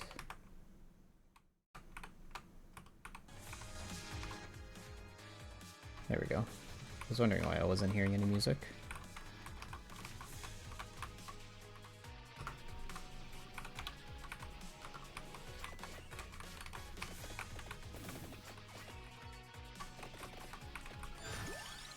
Okay, there's Duplicator.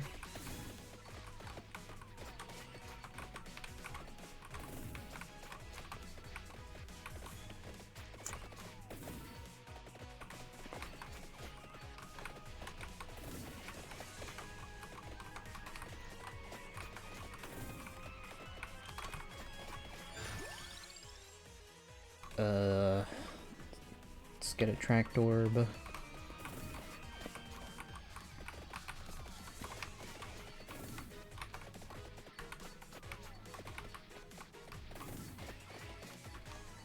Let's loop back up, pick up some of these. Do I want Pentagram? I do like me a Pentagram. Early Pentagram might be the death of me, but oh well. Why not?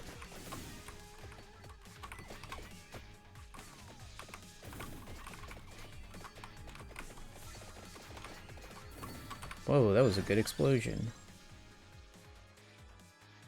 Yeah, let's just level Pentagram.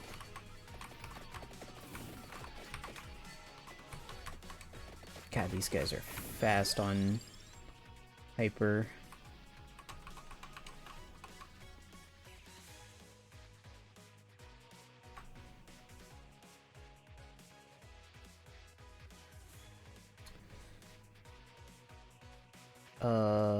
Duplicator.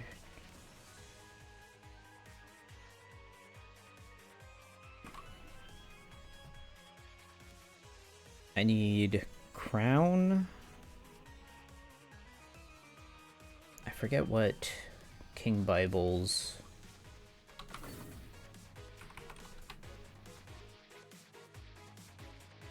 Spellbinder. That's what it was. I need Crown and Spellbinder. I don't know the evolution for Bomb, or if it even has an evolution.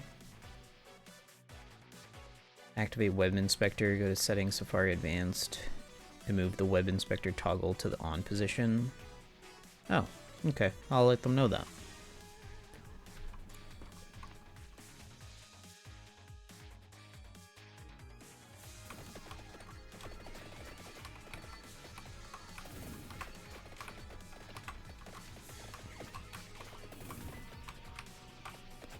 Just circle a bit, I guess. Penties again.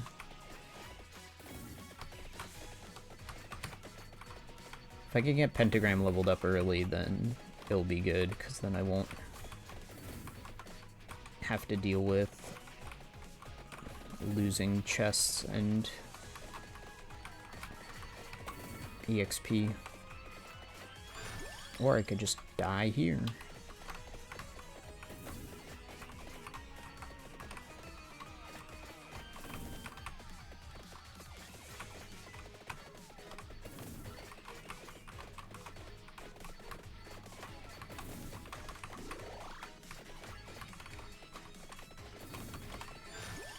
Aha, Spellbinder.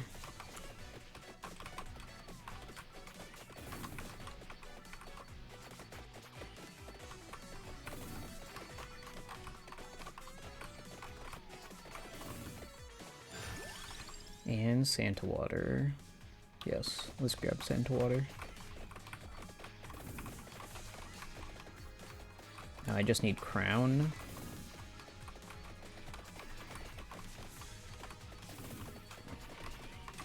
And then whatever else I get as my last weapon.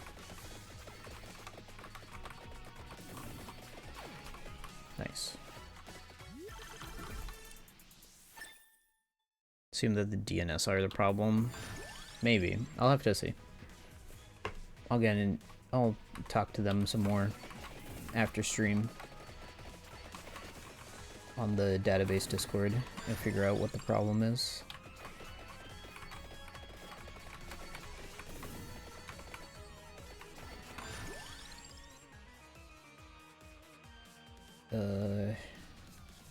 Sure. More cherry bomb. Oh god.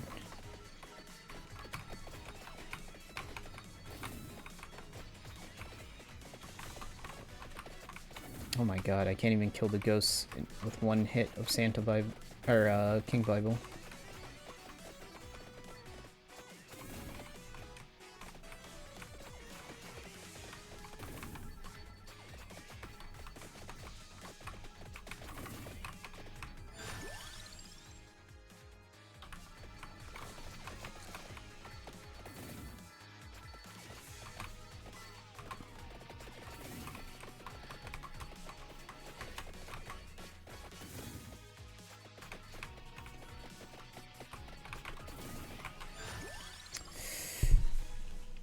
Terragisu? Nah. Kinda late to... I don't have enough weapon slots for Terragisu.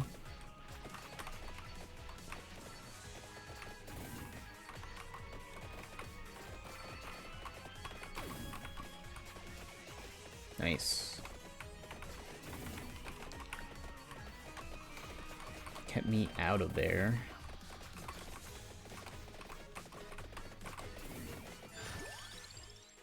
Tracked orb is good.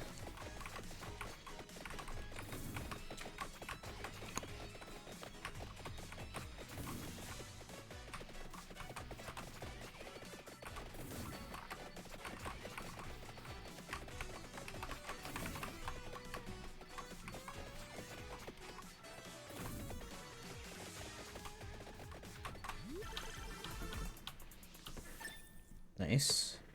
Level 4 pentagram.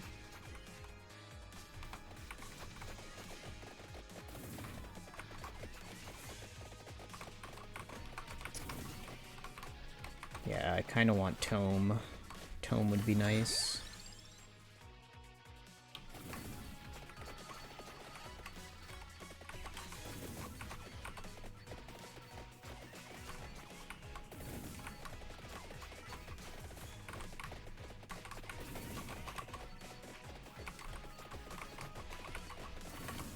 My abilities are not proccing that often. Whoa.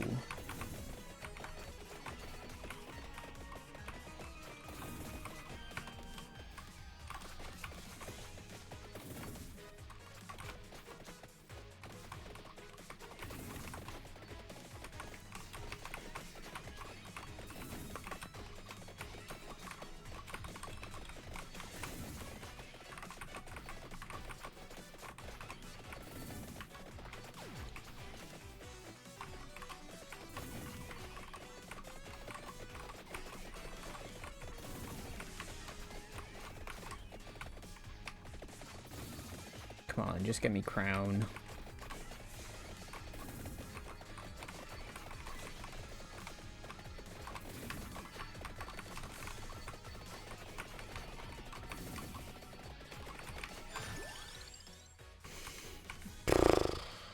Let's reroll. Okay, I'll take duplicator.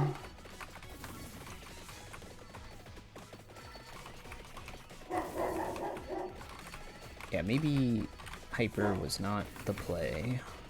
This is tough.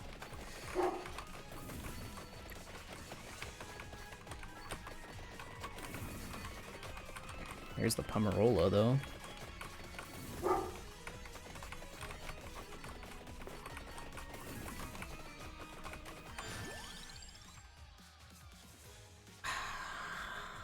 Fine, I'll take Tome.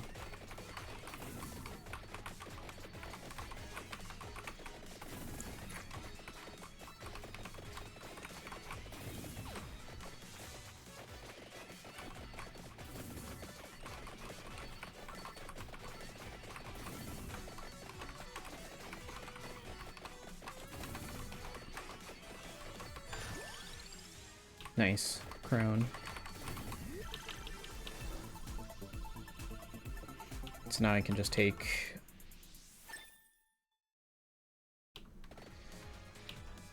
I've got all the evolutions. So I can take Magic Wand. I think ideally I would want Axe. And then get Candelabrador.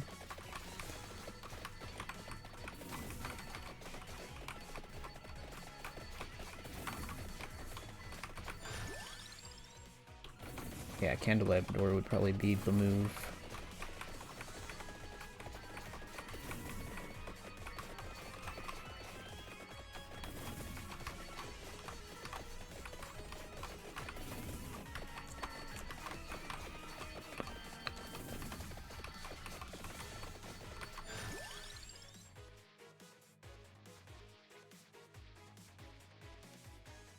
Now let's just get Lightning Ring. I'm gonna get the upgrade chest soon.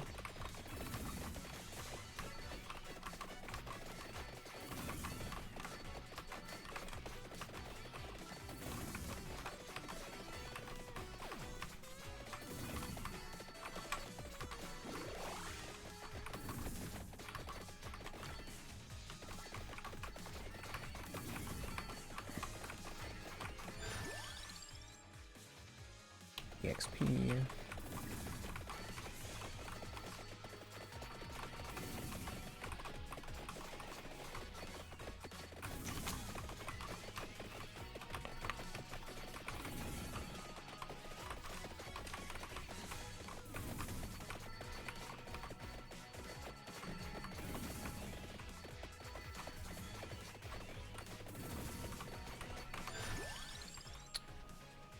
King Bible.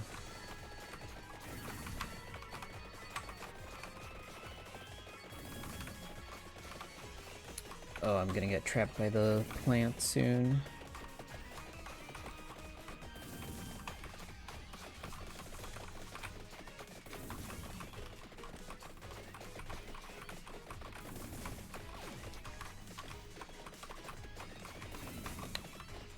Decent time for a pentagram there. Yep, here's the plants.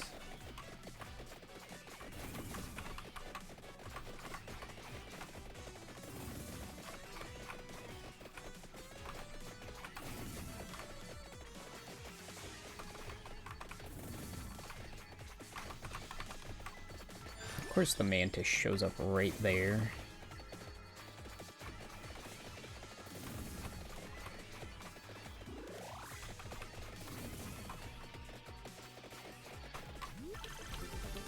Nice. Please drop the stuff. Nice. I need more levels on everything. King Bible is the next one that's ready to go though. So if I can get King Bible.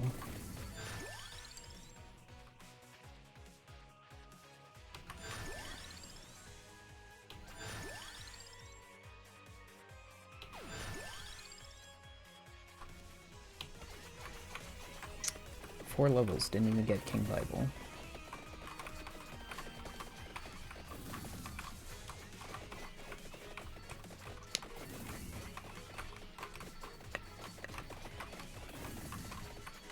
Or Candelabrador.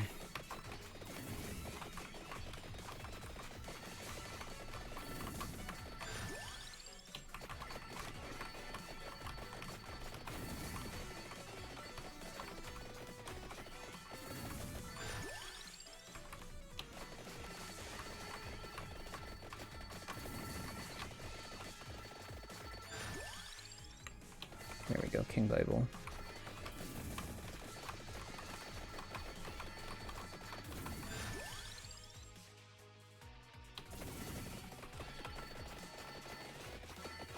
I guess I could also go Fire Wand. Now let's rush to the chest before pentagram goes off again.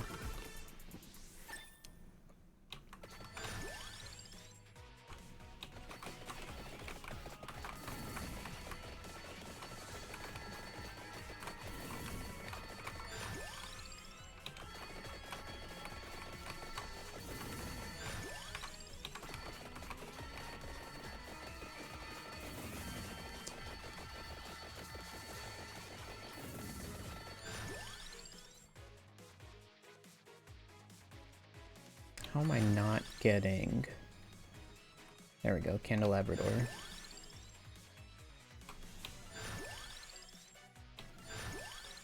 Now I just need...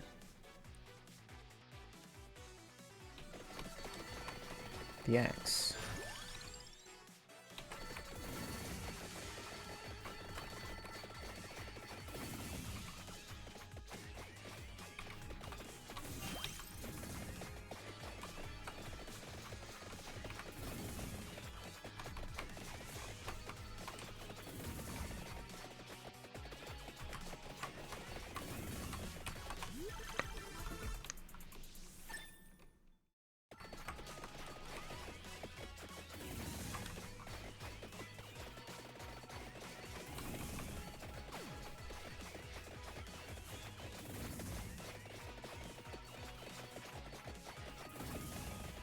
Yeah, area is real nice with the bombs.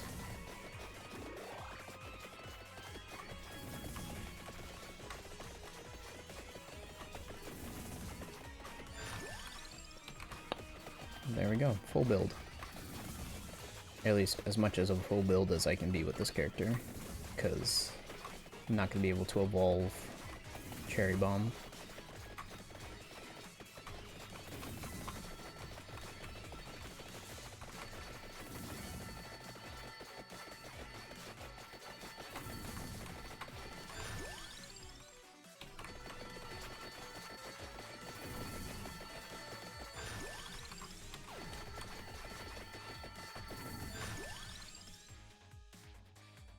Yeah, pentagram's ready to go.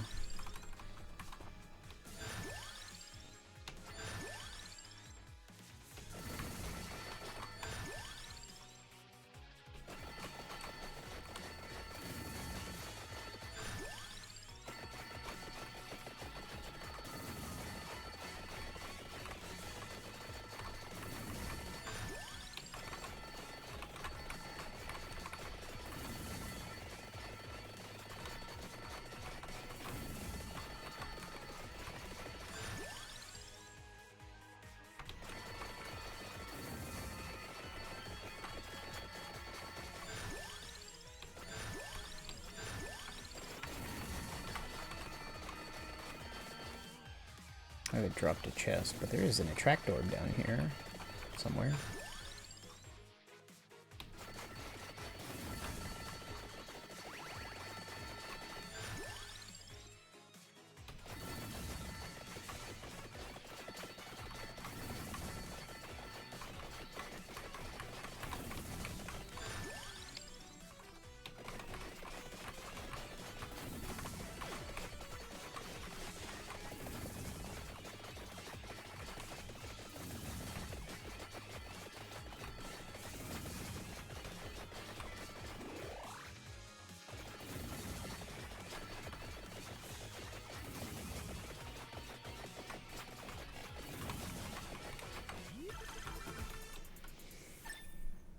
What is Volve Pentagram?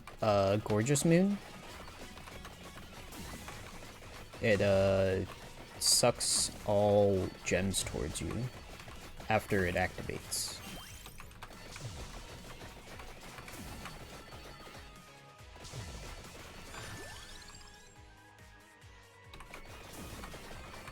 Like, it basically just procs Pentagram pretty regularly, and instead of leaving all the gems on the floor, it would bring a bunch of them to you.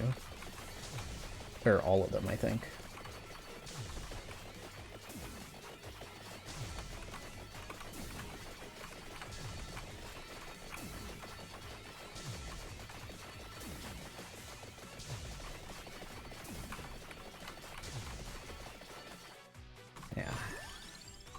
Haven't left any attract orbs anywhere.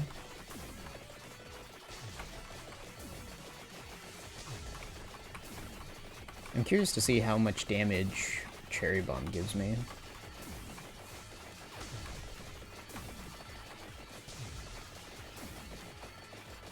Ooh, dropped a chest.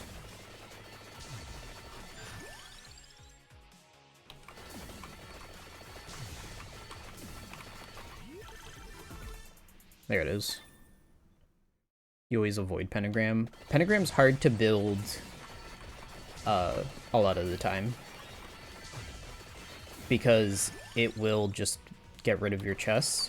But what I've done is, like, if I get a chest to drop and I know it's an evolution chest and I'm not ready for it, if you leave it and you go somewhere else so that it's off the screen, it'll stay there, even when Pentagram procs and kills everything. So that chest will still be there for whenever you need it. But you have to, like, time it properly, and sometimes it just doesn't work out. Like, I've had a couple of runs where Pentagram just always killed the chest whenever I needed it. See, and then it sucks all the gems right back to you.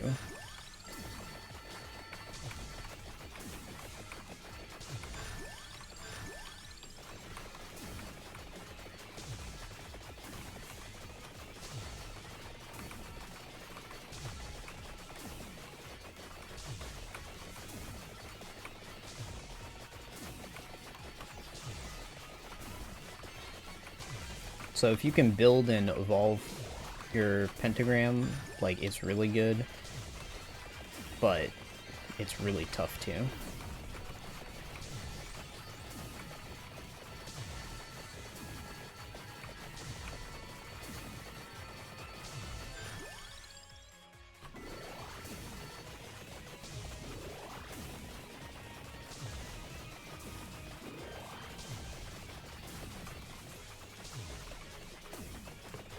Seems like Uta's special doesn't reduce the new debuff anti-active abilities.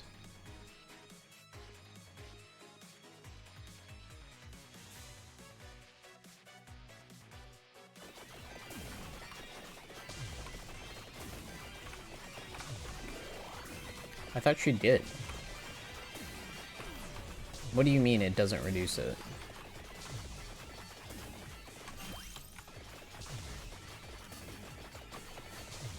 Like, she doesn't reduce it passively?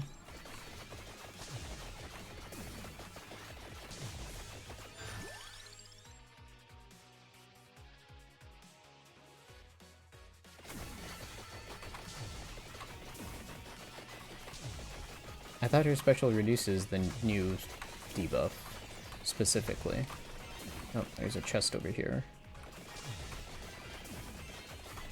How far away is it? Oh god. Well, I guess I'm running for it.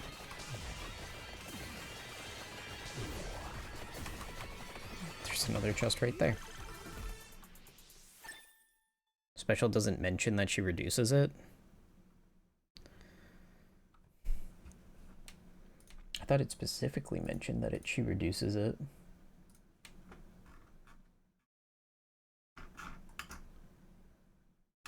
Let's see, Uta special.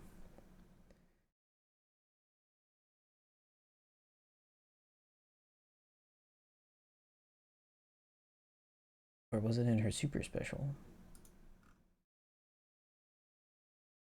Oh, maybe I misread her abilities then. Was it in her super special?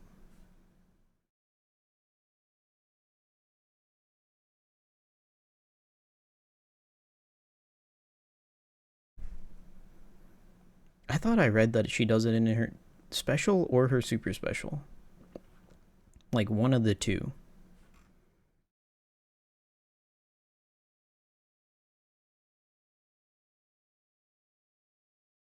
No, it all says special bind.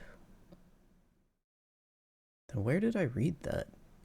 She does normal special.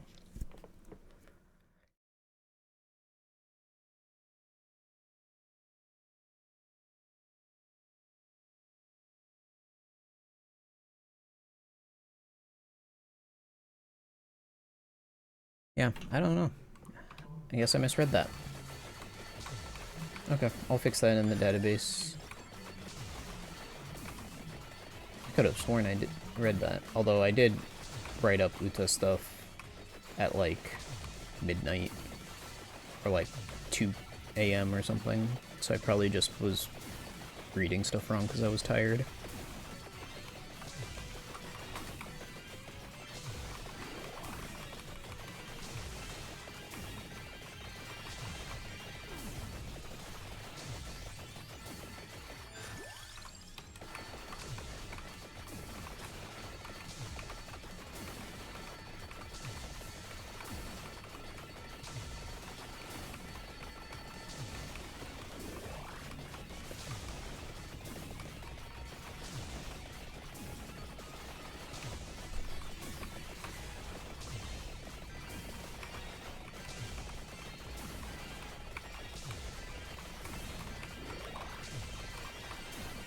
Well, how the heck am I supposed to get that chest? Okay, I got it. That's counterintuitive. Bandai makes a new debuff. You assume you make a character that reduces it. Nah, there's been a lot of cases where they make a new debuff and then it doesn't actually reduce it. Like, no one actually reduces it for like a couple of months. Like, I think Stun was the first time they like really introduced a character, or introduced a debuff and then a character who removes it right away. Because like we don't have anything that gets rid of bleed. We don't have anything that gets rid of special limit. We didn't have anything to get rid of that for a long time. So there's a bunch of cases of like, oh god, I'm gonna die soon.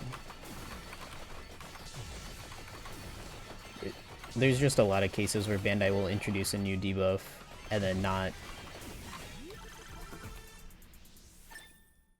do anything with it. Slotbind, yeah. Slotbind, they did that as well. You just had to stall it out.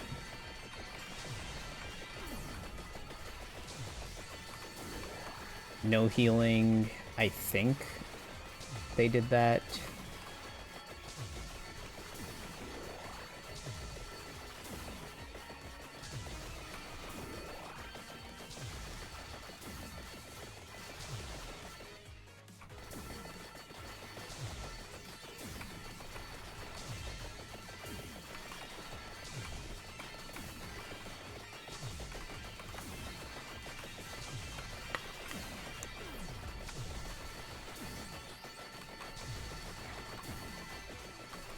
Holy cow, just leveled up like 10 times.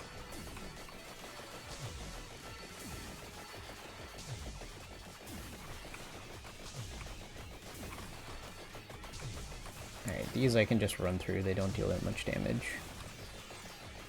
Then I can grab a spinach, and then head over to Hollow Heart. I don't know why I like collecting all of the artifacts, it's just fun.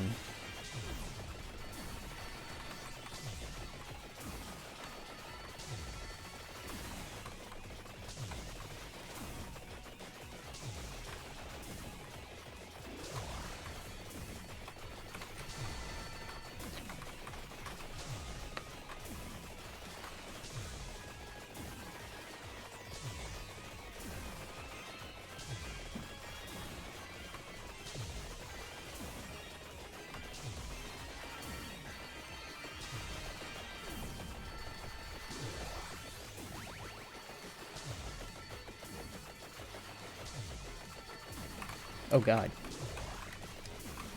I was not paying attention. Did not realize the mummies were back. Come on, man. I was so close to the spinach.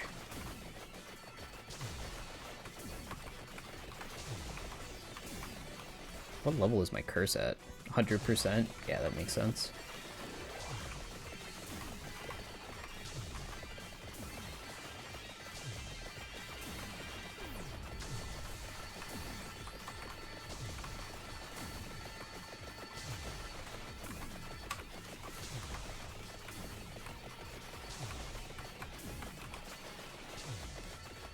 Maybe I should start going for the spinach first instead of Pomerola. Because I really get slowed down once I get to like the 20-minute mark. Yeah, it's just wrong on the database.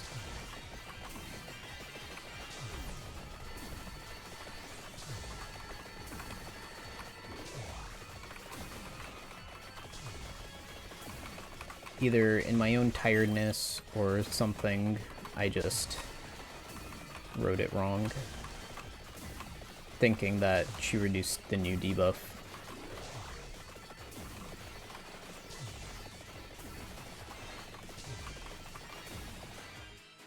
I did lose a chest.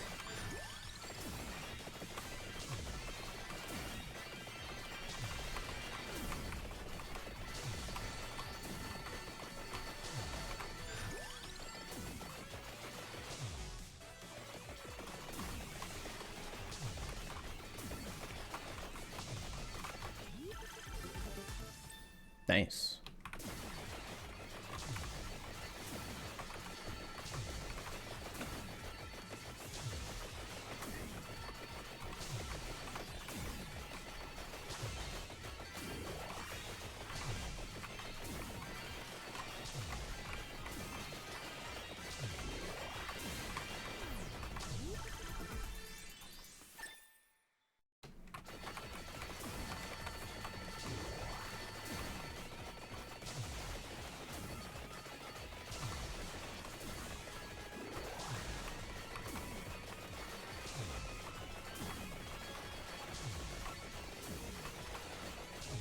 Now I slowly work my way to Hollow Heart.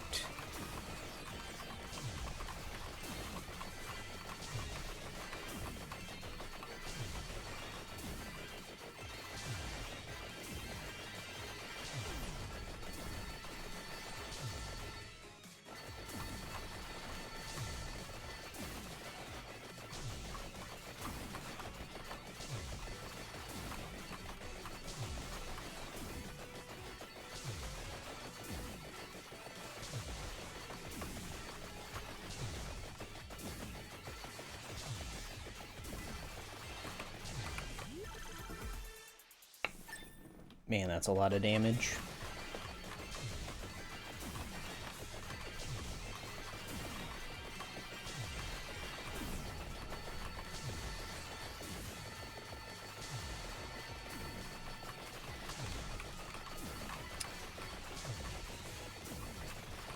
Not dealing enough damage that I can just walk through these guys yet.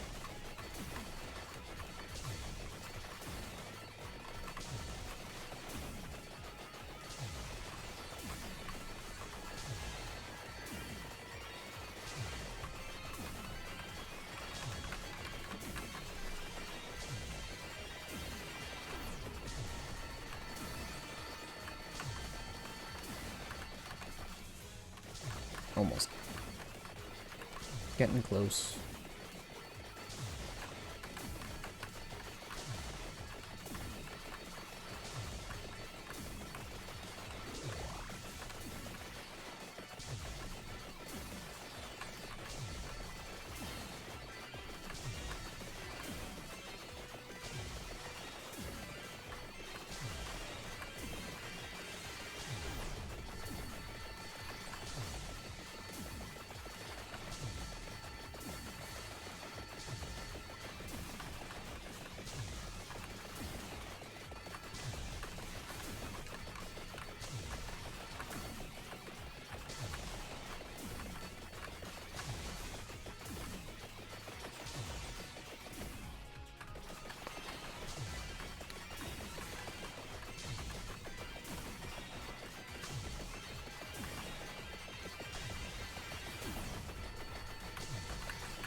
There we go.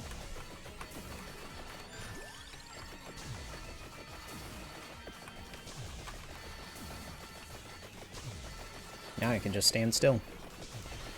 Do I heal back leveling up? Yeah. Once you reach max build, Nice. You get the option between getting a heal or getting a bag of money, but only when you're full build.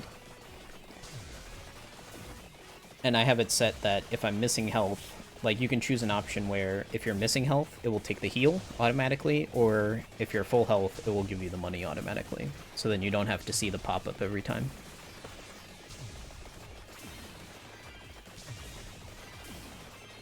But now, I've got all the stuff on the map that I care about.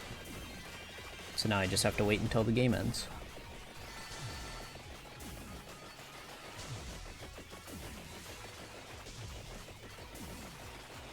Because my build is strongest when I don't stand, or when I stand still.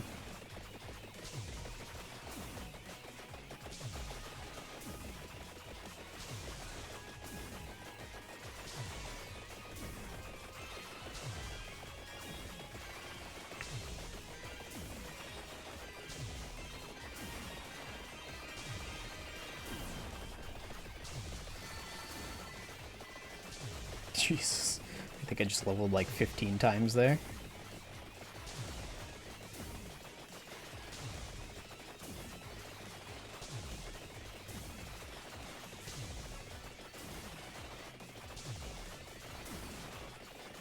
I don't think I've gotten 200 levels yet. But that would probably need some like Torona box shenanigans or something like that. Where I also use the curse from Torona box to get more enemies spawning.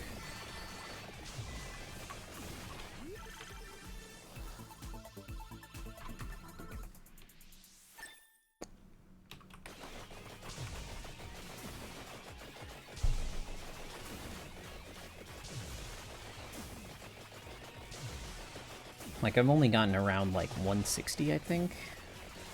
Maybe I've hit 200 once.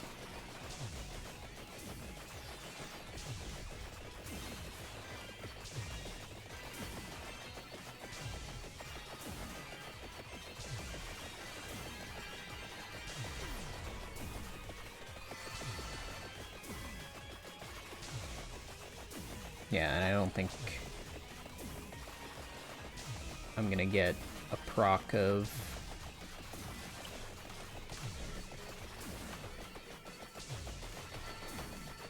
pentagram before the game ends. Nope. Almost got a proc of pentagram before the game ends. Cool. I unlocked another reroll. Do I need to buy that reroll? Yes, I do. Alright, that's every character done with Mad Forest. At least every character that I have so far. So now I just gotta start working on Inlaid Library.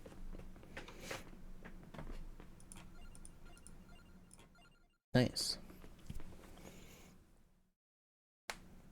Vampire Survivors is a great game. I've got like half the unlocks left still to do.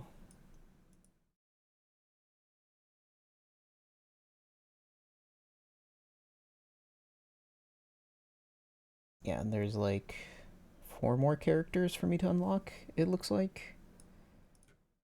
1, 2, 3, 4, 5. 5 more characters for me to unlock. Nice. Alright, let's Quito. Club Quito. Alright, let's go here. Details. 3993.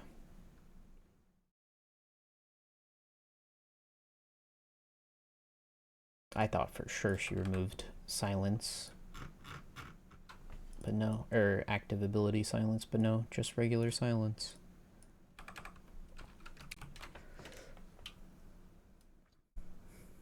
Reduces crew special bind. Yep. And then her captain ability just reduces despair. Her support reduces silence. Her super tandem doesn't do anything. And her super type reduces special bind on herself. Do I have that written correctly? Super special. Yeah. Her own special bind. Is that game published by Italians? I think so.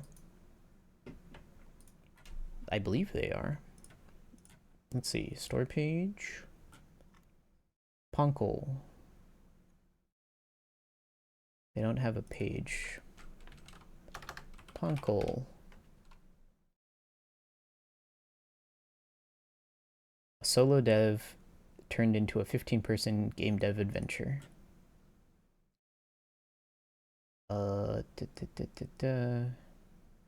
Jobs, where to find us, get in touch.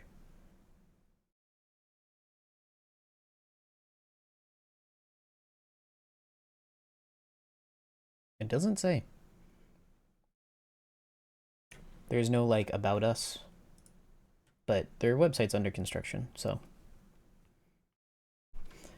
I assume they're Italian because all the, like, words and stuff in Vampire Survivors are, like, puns based on, like, Italian words. And there's, like, Italian puns in there, too.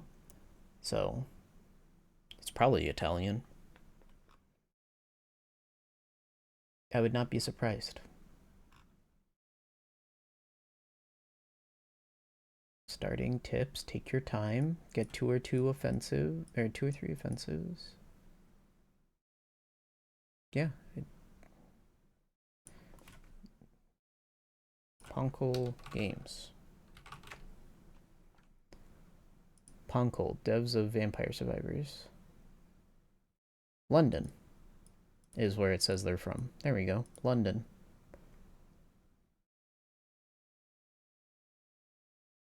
They're London based. I don't know if they're actually English or if they're like something else. So there you go. Dev's name is Luca Galante. Galante. I don't know how to pronounce that, if I'm supposed to pronounce the E or not. Yeah, he's probably Italian, lives in London, because UK is good for game development. There's a lot of resources there. But thanks everyone for coming by, playing a quick game of Vampire Survivors with me. That was fun. But I'm gonna end off here. Let's see. Let's rate how I pronounced it with the E. Galante.